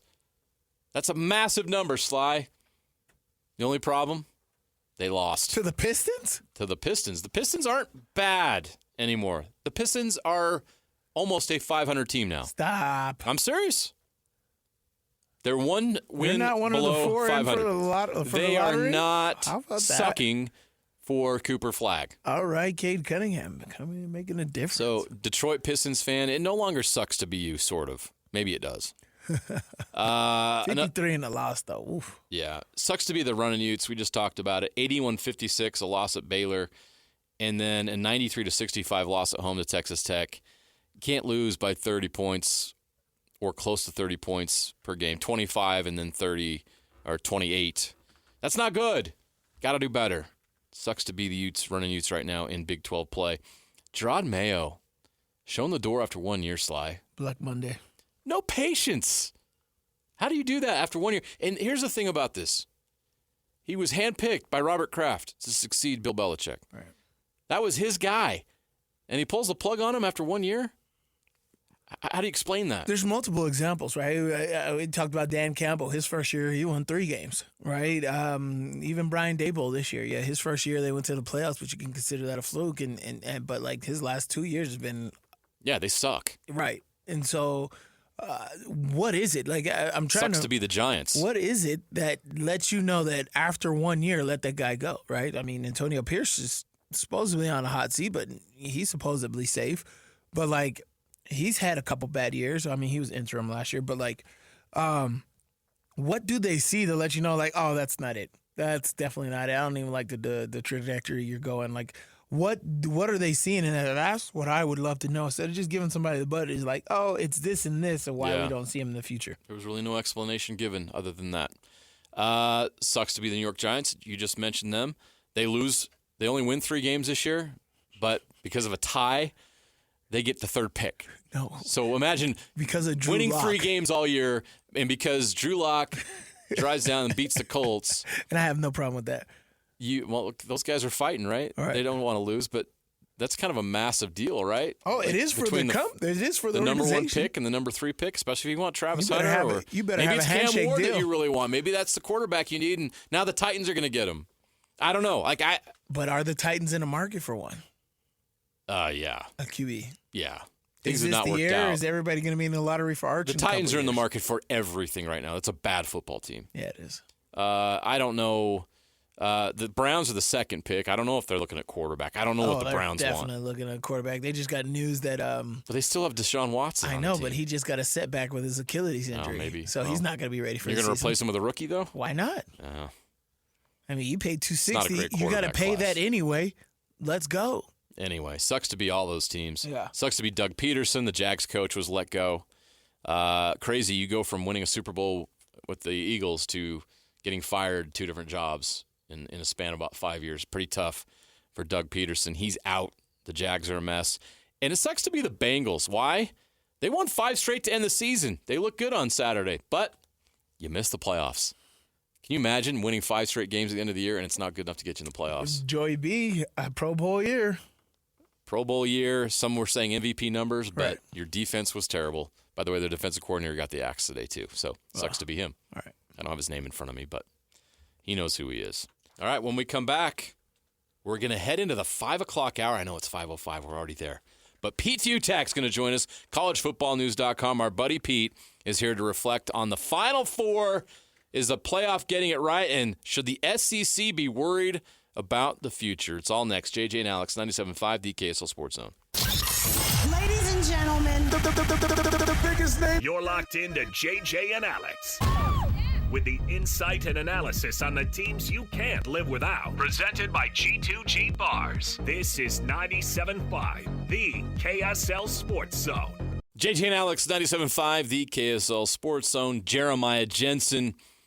Stevenson Sylvester sitting in for Alex Kirry today on this Monday as we try to help all of you get over a case of the Mondays. New year, new you. Here we go. Here on the show. It's brought to you by G2G Bars with all natural ingredients, no preservatives, and plenty of protein. G2G Bars are perfect for anyone who needs a tasty and nutritious boost. The segment's also brought to you by Trajan Wealth. Give Trajan Wealth a call today, your local financial fiduciary, 801-899-7600, or visit their website at TrajanWealth.com. The college football playoff continues this week with the semifinals. That's the cut at 5 o'clock. It's time for the biggest story of the day. This is what made the cut with JJ and Alex on 97.5, the KSL Sports Zone.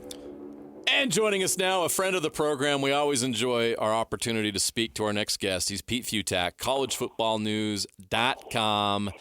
Lot to get to, Pete. Thanks for joining us.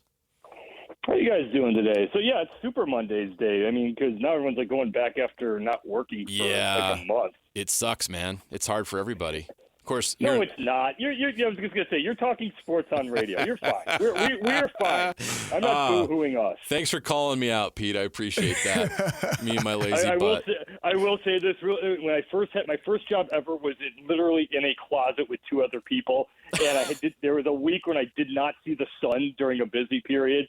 And I remember Bob Costas being on the radio saying, I need a sabbatical. I did the Olympics this year. I did the NFL. I'm like, oh, you don't know. Best job in the world.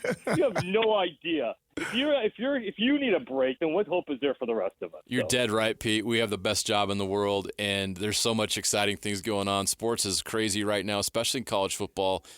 The playoff semifinals are now set. I want to get your thoughts on those matchups, but first, wanted to get your overall look at the playoffs so far in hindsight. What did the committee get right and wrong, and what changes would you like to see made moving forward with this 12 team? They screwed up the rankings to begin with. Yeah. I mean, the problem is they messed it up because they did not go by the methodology that they did from the start, where from the beginning to 11 years ago, they were like, conference championships mean everything, that we take the entire body of work and then we adjust. It's not the committee's job to dictate rankings based on what happens on the field. It really is kind of like it's their job to dictate what they think after everything's done. So where they screwed this up royally is the whole idea of we're not going to penalize anybody for losing in playing an extra conference. Yeah, it's not penalizing them. You're saying that, wait, this team's worse than that team, and then you have to adjust your rankings accordingly. So I think Alabama stunk. I don't think Alabama should have been in the college football playoff, but had they done this right, and what they do in that room is they have to argue team by team by team. So it is a transitive thing, and it should have been Alabama should have been in over South Carolina. South Carolina should have been in over Clemson, who had to be in. And then Clemson had to be over SMU. The fact that SMU got in was a problem. That's what's crazy. SMU had a great year, supposedly on offense, did some amazing things, but lost the conference championship. But, yeah, as you said, if they're not, it's what anybody can do. Like, look, this is the criteria. It's kind of like Florida State last year, right? Go undefeated during the season. If this is what you say we have to do to get in, why are you not letting us in, right? Well, because it's not because that's not on the committee. That's not their job. So, like, Florida State last year was the ultimate perfect storm, which they got absolutely right, because you had to put in the team that beat the two-time defending national champ. You had to beat the team that beat number one Georgia, which was Alabama, which then you had to put in Texas. They were a conference champion. So now you had two conference champions. You had to put in undefeated Michigan. You had to put in undefeated Washington. There are only 4 spots. Someone had to be left out, and the team that didn't beat anybody in. So they actually did it right, but they got so much flack for that. They did not want to hear it. It just seemed like they kind of like, you know what, we don't want to put in a 3-loss Alabama because we're going to get crushed. So they kind of doctored it the way they needed to. Now, with that said, the playoff actually worked. And what everyone's going to have to get used to really fast, this is not the NCAA basketball tournament. You can't just get Central Directional State getting hot from 3 from 2 games and then get to the Sweet 16. You're not going to have a Cinderella in this. You might have you'll get an upset. You'll get something kind of quirky, but you're not going to get 2, and you're certainly not going to get like a Boise State national champion. You're going to get superpowers who have all the money, who can afford a Chip Kelly as your offensive coordinator, and all the transfers. It's going to be powerhouse. You're not going to get anything quirky. So the first round is supposed to be all full of blowouts because that's when the good teams are supposed to squish the little teams and say, hey, you got your chance. Now you got your closure. You're right, Pete. That's exactly what we've got for Blue Bloods in this semifinal. Let's start with Notre Dame, Penn State. I think that's going to be the better of the 2 games. What stands out to you about this matchup? What do you expect in that game? Who's healthy? I mean, Abdul Carter, it might be he might be the number 1 overall pick in the draft. I don't think he will be because of quarterback needs for the Titans and stuff, but he could be. He's going to be definitely a top 5 pick. He's definitely Penn State's best pass rusher, and he's not out yet, but he's certainly not totally in. And you've got a banged up Notre Dame team, which they were really it kind of has been underplayed. They have 0 depth. They got destroyed on the offensive line depth-wise, and they just took over and dominated Georgia's NFL defensive front. They don't have anything in the any room to maneuver in the secondary now. They just lost, Jeremiah Love, their star running back. He's iffy at best. So this is a thin Notre Dame team that cannot throw the ball down the field, and it hasn't mattered so far. So it'll be a little war of attrition here. I think Notre Dame wins, but I don't think it's going to be easy. So I mean, you take that. Notre Dame and Penn State. That's a great game. So was that a fluke against Georgia, or was Georgia just not great? Because I saw a lot of bad skill play from Georgia in that football game. But is Notre Dame the real deal? Still the SEC champion. Like, however you want to put it, that team is loaded with NFL talent. Right. And every year. Look, the quarterback play was fine. It was not the fault of the quarterbacks in this, and you had dropped passes, the line all over didn't the do place, anything for the run. So yes, I think they did all right. So, but Notre Dame has kind of not gotten the credit for being just that good. I mean, the Northern Illinois game was about as weird and quirky as could possibly be, because that was just a coaching fail. They just did not run the ball at all for some weird reason. I think they were trying to get the passing game going a little bit. Second game of the year, they're going to test some things out. And all of a sudden, then it became the fourth quarter, and like, uh-oh. And then you had the loss. But after that, they beat everybody on this. All their wins, including in the college football playoff, have been by double digits, except for the game against Louisville, which was a late score by the Cardinals, and the Irish really sort of dominated that game for the most part. So they've quietly been really good, but without some really superstar wins until the Georgia game. And as it turns out, the Indiana game was a pretty big win. Indiana was pretty good this year. They never got enough credit. They got dogged too much by the SEC types. And now we need to see Penn State beat somebody. Penn State caught the ultimate break. That's the other problem with the college football playoff is Oregon, number 1 overall seed, undefeated, and they get Ohio State. Meanwhile, they're serving chicken nuggets at the kids' table for Penn State's games against SMU and Boise State. Those are the free space games. And now let's see if they could do this and get to the national championship. That game will be on Thursday, and then on Friday, Texas will take on Ohio State. The Longhorns survived a valiant attempt from Arizona State. And you got Texas, who feels like they got a couple breaks to get in this game, and then Ohio State just absolutely throttled Oregon. Are the Buckeyes clearly the best team with the 4 left, and can Texas hang with them on Friday? Yes and yes. This is what Ohio State should have been doing all year. And yeah, I'm not saying I'm Nostradamus here, right? But like this was pickable since February. I mean, this was from the very beginning. Of this season, it's like, look, Ohio State and Georgia are the 2 best teams. Georgia never found its footing, and like you mentioned before, the skill guys just never really showed up. They just never really put it all together. I kind of thought, okay, once the lights turn on, here we go. But no, Georgia just couldn't do it against Notre Dame. Ohio State, you knew this had to be coming. And after the Michigan thing where they went way conservative and they tried to do everything just to say, okay, we're better, and at the end of the day, Michigan can't beat us, and then they got beat, that was probably the best thing that could have happened to this team because, man, did that light a fire under them. And it gave them a lot of time to rest because that team was a lot faster and a lot more confident than it did all season. And now they're here. But Texas has the speed. Texas has the athletes. Texas has the lines to hang out with them. Quinn Ewers is very good.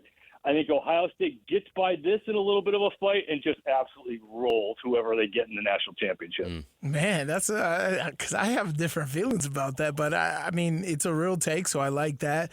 You got some tremendous receiver play from Ohio State. What is Texas going to have to do to, one, either slow them down? You said they have the speed and all of that, but, like, what is Texas specifically going to have to do to take advantage of the opportunity in this game? Keep up. Texas goes Texasing, and that's their problem. No team does more to go away with from what works than Texas. Like last year in the semifinal against Washington was one of the worst teams in America against the pass, and it wasn't until there was like 8 minutes to go where Texas was like, you know what, maybe we should start going to a better up-tempo rhythm passing game, and they almost pulled it off by the time they figured that one out against Arizona State. You know what? We're kind of faster than Arizona State. We should just kind of keep our foot on the gas here. And what happened? They didn't. they kind of let up, and all of a sudden Arizona State should have won that thing. All right. I just don't. They've got the speed, they got the talent, but they just don't have it. I mean, honestly, where is their great win this year? Texas A&M is probably it. I mean, there's just not a lot of meat on that scheduling bone to say that, yeah, okay, this team really has proven it can hang with an Ohio State if Ohio State comes in with the same. If Ohio State comes in the same like they did against Tennessee and Oregon are real teams. If Ohio State comes out like that, forget it. Jeremiah Smith, 6'3", 215-pound freshman, 70 catches, 1,224 yards, 14 touchdowns this year. He averages 18 yards per reception. This is a true freshman, Pete. This kid's a freak. Is this the best player in college football, even though we saw Travis Hunter do what he did? And is Jeremiah Smith going to be the front runner for the Heisman next year? I think the best player is on the other side of the ball. Actually, it's kind of Caleb Downs to me. I don't know why safeties don't get enough love and credit, but to me, that two is all over the field in that Rose Bowl game. But he to me is the best player overall. Smith is going to be up there. You know, he's obviously it's Ohio State. They're going to get someone else thrown to him. But we've seen this on Ohio State before. I mean, you know, Jackson Smith-Njigba and from Garrett Wilson and, you know, Marvin Harrison Jr. and, you know, on and on and on. And just there's so many great Ohio State wide receivers, and Smith just kind of adds to the mix there. Yeah, he does. The SEC, there's been a lot of talk because obviously Georgia wasn't able to hang in the quarterfinal and get a win. Alabama didn't get in. Is the playing field evening out? Is the SEC not as powerful? What's your take on that? Are they still the number one conference, or is everyone making too much of one year? Yeah, everyone's making too much of this. I mean, just wait till the NFL draft. 29% of the NFL draft is going to be made up of SEC players. I think 48% of the draft is going to be made up of Big Ten and SEC players because it's been that way for years and years and years. And now you've just added in Texas, Oklahoma, Oregon, UCLA, USC, right. Blah, blah, blah. Yes, the SEC is still more talented than everyone else. But the thing about this bowl season is if you go to Alabama, you can say you're trying. You can say you don't want to play in the ReliaQuest Bowl. That's not why that's not what you signed up for. You know, you're there to play for national championships and then go to the NFL. And that pretty much goes for most SEC teams. And LSU is not going to get out of bed in the morning to play in, you know, a Music City type of bowl. You're expecting more at those places.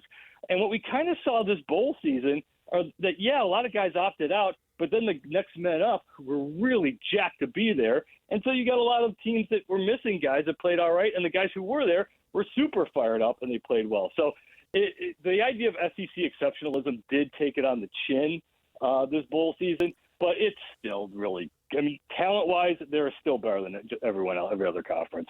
I actually want to get your thoughts on this other big topic of the transfer portal and how it's affecting teams that are in the playoffs versus not, and everybody outside of it. What is your opinion on teams that are in the playoffs not getting the opportunity to take advantage of the transfer portal versus other teams? Yeah, that is a problem, and they're going to have to do a lot of things about this. And what gets lost, because we're talking about these college teams like they're pro teams, is that there is a college aspect to it, which completely gets blown off, that you have to actually sign, theoretically, you're supposed to go sign up for classes, and you're supposed to get admitted, and you're supposed to do all these different things to actually, go to college, as opposed to just being really minor league football, which is professional football, which is what it's becoming. So there are technical and logistical challenges with why you have to do the transfer portal the way you do. At some point, you can't just have unfettered free agency. I've always been a players' rights fan, but you can't just spend your whole life trying to recruit your own players and keep the vultures away. There's got to be some way to do this where the players have to commit for at least a little while. Or if you want to transfer. Go be a college student wherever you want, but you don't have to play college football. And so there's got to be a way to do this. And you're right. It's messed up. It's what you have when you don't have collective bargaining, or you don't have able to unionize. You don't have a players union. You don't have a central figure like the NCAA is not. It's a rough thing that's going to have to get ironed out. Well, we have the Pavi injunction recently where the JUCO guys might get a year of eligibility. There's been talk about giving 5 years of eligibility from the NCAA.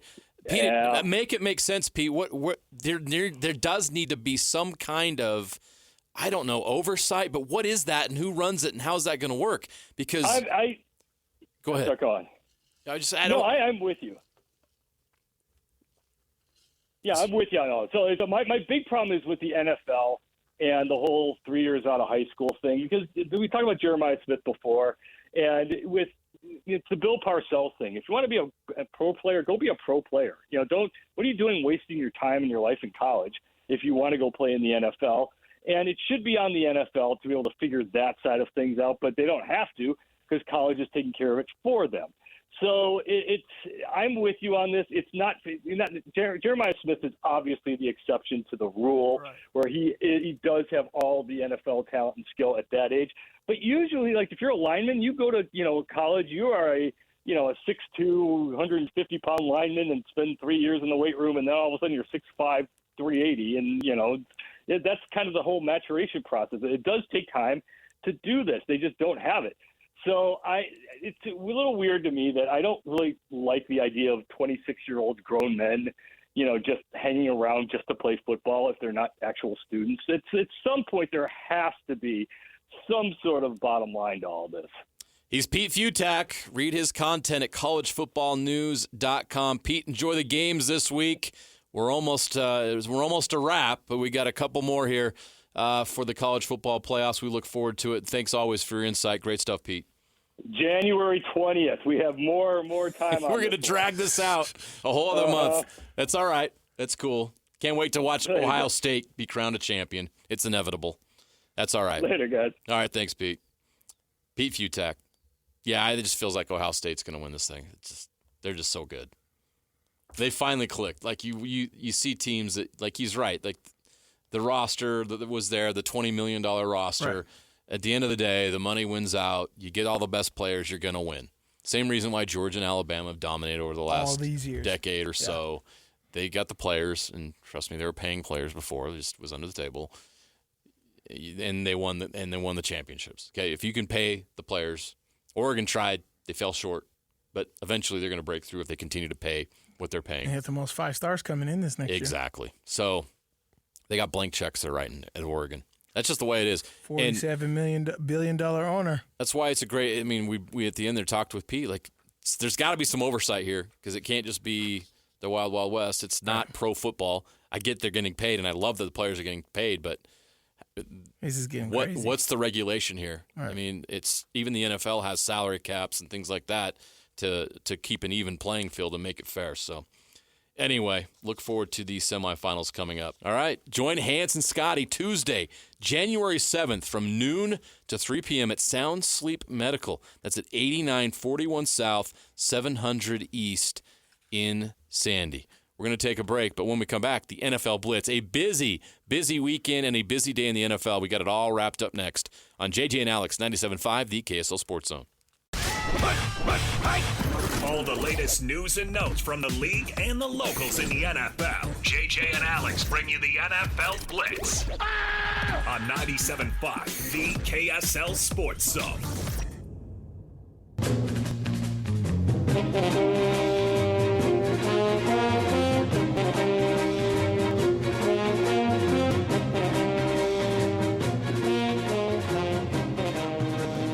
Now at 801-575-ZONE with the Chevy Strong Play of the Week to win a $20 Amazon gift card. With an impressive lineup of cars, trucks, and SUVs, it's no wonder that people are switching to Chevy.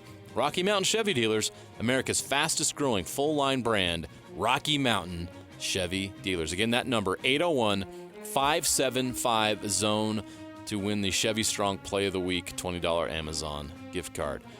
We all win because it's the NFL Blitz, and a lot of local players in the NFL won on Sunday. Let's start with Utah safety Julian Blackmon.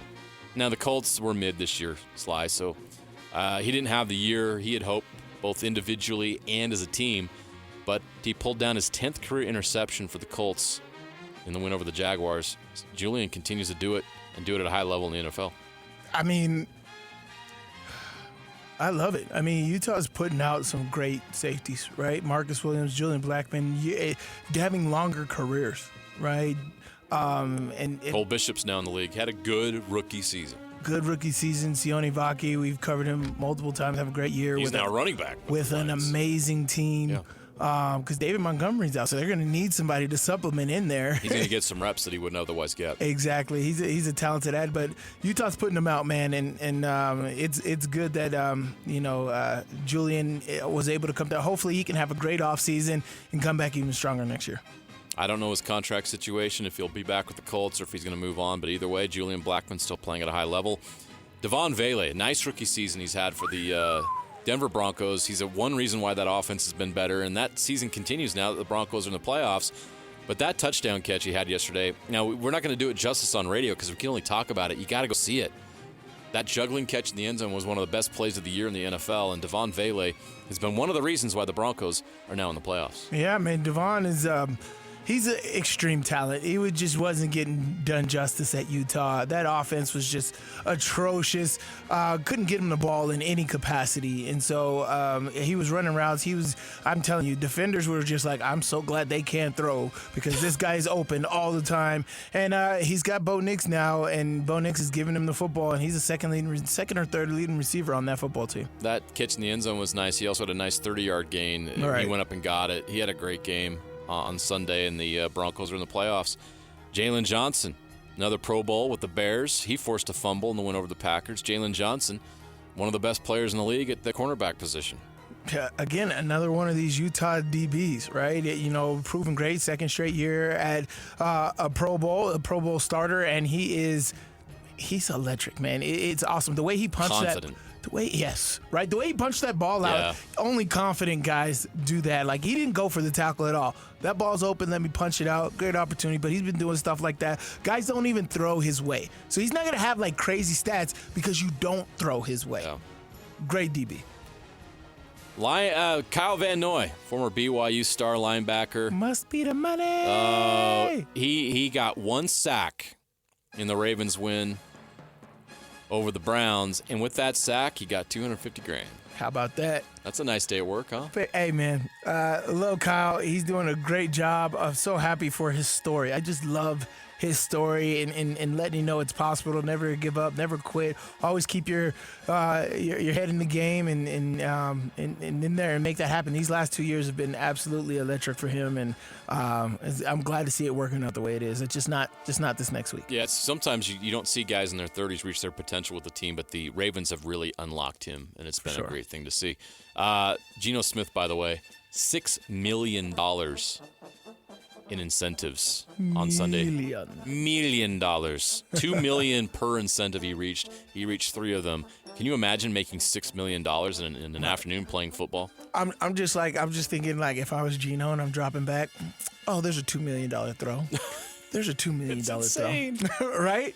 And $6 million one game. That's amazing. Great job for him. That's insane. One of many players around the league that hit incentives and made a lot of money yesterday. So the great thing about the NFL is even Week 17 and some of these matchups that don't have any playoff implications, it has a lot of implications for the players. Right. One of the reasons why the salary structure in the NFL really works is these players are incentivized, they're rewarded and incentivized to bring it. Look at this, incentivized. There you go. To play. If you want to be pro sport, if you want to be a pro, you got to have this kind of a situation to prevent guys not showing up and not doing their job. Even like guys like Mike Evans, man, we know what's great about that. Cool. And I remember being around and the team is happy for you to get that. Yeah. Right? Everybody with Geno, with Mike. There's no jealousy.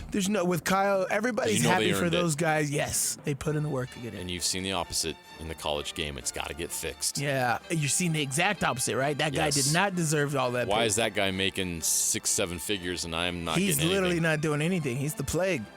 They're paying my books, I guess. Yeah, that's a tough place, tough situation. Black Monday in the NFL. Coaches getting fired. Doug Peterson out with the Jags. I get that, but I feel like that's a personnel issue in Jacksonville. Doug Peterson's won a Super Bowl. Trevor Lawrence got hurt. I don't know. Weird. I think the GM was more at fault, but the GM's keeping his job. What? Yeah, that's what's weird. But, like, what is the deal, right? Like, what is it in Jacksonville? It's got to be just Starts with the owner. Okay. If you fail again and again and again, and the only person that's still in the building after all the failures is the owner, it's the owner. Which is weird because you can't fire the owner. The weirdest guys had the most success there in the recent years. Right. That's Doug Marrone. He was my coach at Buffalo. I was like, bro, you're weird. Randomly, the Jacksonville Jaguars will randomly out of nowhere have a great season, and then they'll be irrelevant for the next 7 or 8. What the hell? That's just the Jacksonville way. It's not good there. It's not good. Not at all. The Patriots fired Gerard Mayo. I mean, Patriot for life, Gerard Mayo. He played for the Patriots. He was handpicked by the owner, and then the owner fires him after 1 year. He definitely knew he was fired before the game. I was watching his face the entire game. I was like, oh, yeah, you got your foot in the parking lot. You're good. Yeah, I wonder if what we don't know about that situation. There's got to be something, man, because I'm just like 4 wins.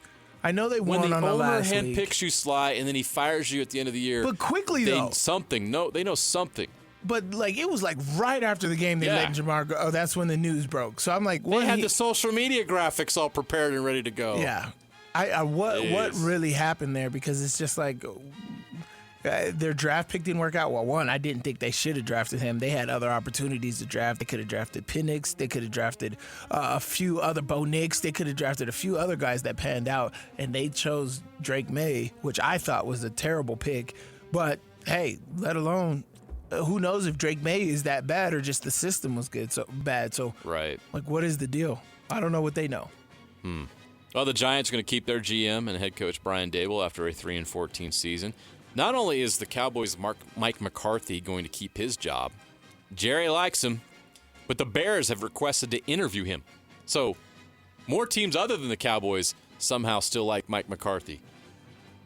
Help me understand that. Well, that's where you have to go to, right? Is the deal Mike McCarthy or is the deal Jerry Jones, right? And who's been more of an issue? When you have been bad or inconsistent over a long period of time and you fired GMs and you fired head coaches and you changed players and you changed coaches, eventually you have to look at the guy at the top and say, that's the problem. In the mirror. Look, Jerry, in the mirror. You can't fire the owners. So the Bears know Mike McCarthy from his Packer days. Yes. That's definitely the case. And they're just like, bro, you've been through the media scrutiny. Let's come back to the NFC North. And the Bears have a young quarterback, and they believe Mike McCarthy can help that quarterback. Otherwise, they wouldn't be talking to him. Which I agree. I think he could. Dallas is not a place for Mike, I don't think. Well, Jerry seems to think it is. So, a lot of interesting stories. It's always interesting the day after the regular season ends. A lot of stuff going on around the league. So Derek Carr, super positive that he's going to be back with the Saints in 2025. So that's another thing as well. That's your trip around the NFL right here on JJ and Alex, 97.5 the KSL Sports Zone. When we come back, best and worst. Who's going to be the number 1 pick in the NFL draft? And where might he go? We have an answer thanks to the ineptitude of one franchise. That's next on JJ and Alex, 97.5 the KSL Sports Zone. Wrapping up the hour with our picks for the best and worst moments on today's show. As JJ and Alex want to hear your best and worst of the day.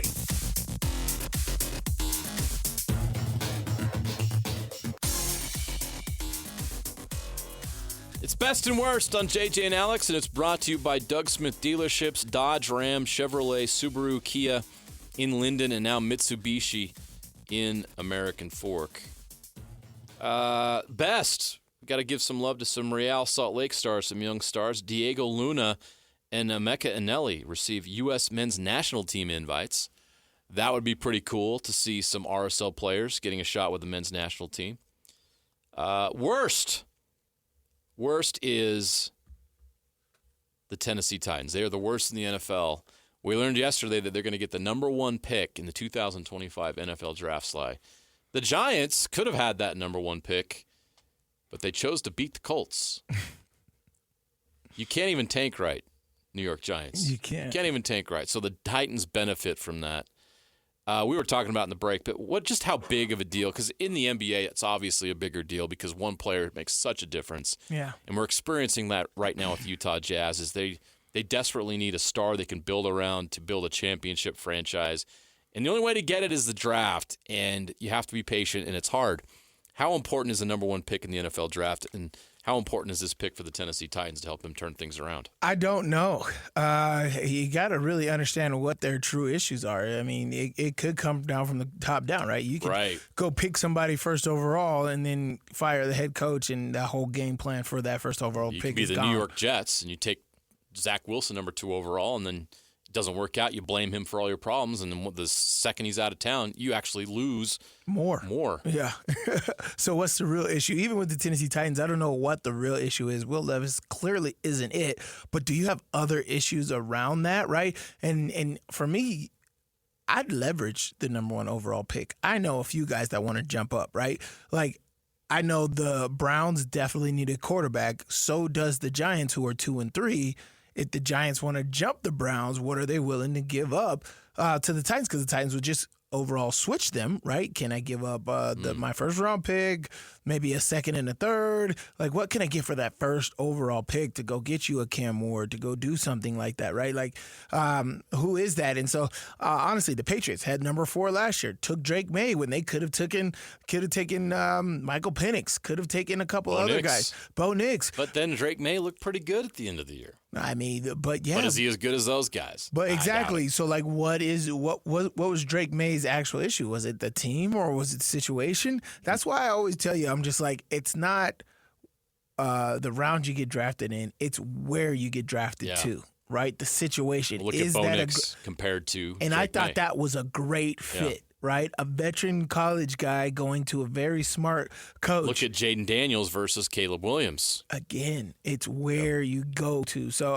in what situation you go into. So, again, Tennessee, I'd leverage that. I'd get an O-lineman or something up front, one of these great running backs. I think freaking Notre Dame has 2 good running backs. I've seen their speed against Georgia. I was like, those are nice. You could do a lot of different things with this first overall pick in getting one of these Abdul Carters from Penn State. And what is the real issue with Tennessee? But for me, with that first overall pick, you do have Will Levis there. I would build around that because there's a couple other quarterbacks coming in further drafts. Well, if you're a journeyman electrician and you work for somebody, you don't have to worry about leveraging your salary or your any deals if you want to join the labor union, because they already took care of it for you. That was my worst segue of the day. I don't know. I thought it was a tale of redemption. Yeah. I couldn't leave you today without one more segue, Todd. Yeah, there you go. Todd from IBEW, Local 354. You guys are looking for journeymen, and I know there's a lot of guys out there. I kind of bring that up in jest, but I think that's a real-life situation where there's some guys out there that aren't happy. Right. Maybe they're getting pinched a little by some guy they work for, or they don't feel like they're getting respected enough. You guys take care of that. Absolutely. So in addition to the great pay and the benefits and all that type of stuff, the union's got your back. So if there's a problem at work, if there's a situation where you think you're going to wind up being disciplined, you have Weingarten rights. That comes down from the Supreme Court. It was a decision in 1975. You have the right to union representation if you think you're going to be disciplined. And so we'll send a union rep. We got job stewards. So it's more than just the benefits and the pay and that type of stuff. We'll help resolve conflicts and make sure that you're treated fairly day to day. And it's awesome when people can advocate for you. Yeah. But also talk about it, right? Traditionally, this is a male-dominated field, but that's not what the case is nowadays. You are also looking for women. Women actually have been better at this. Like, they're better at math. They know how to do girl math, and so you're looking for women as well. Yeah. Whoever you are, if you want to be an electrician, come down. Come check it out. We got the job fair on January 9th. I think last time I was in here, I was telling you guys about how we just had our apprenticeship graduation in November, and this last class graduating, our top student was she's a female. Right. She's fantastic. And it's a great career, and it's a great option for you to take care of your family. All these benefits we've talked about. There's so many reasons to do this. If you're a journeyman electrician, the time is now. Make that change. Join IBEW Local 354. There's 55 openings right now. Come down to the job fair January 9th from 4 to 7. Give them a call, 801-306-0722, or go to IBEW354.org for more information. Now's the time, Todd. It's a great opportunity Come check to it out. come join you guys. Yeah. Thanks so much, Todd. We appreciate it. Always love having you on. Yeah. And we're so happy that we're able to help you guys find these journeymen that are looking for those opportunities. It's working for everybody. Really appreciate you guys. Thank you. Got it. Thanks, Todd. All right. We have to take a short break. We got more on the other side. Jeremiah Jensen, Stevenson, Sylvester with you right here on 97.5, the KSL Sports Zone.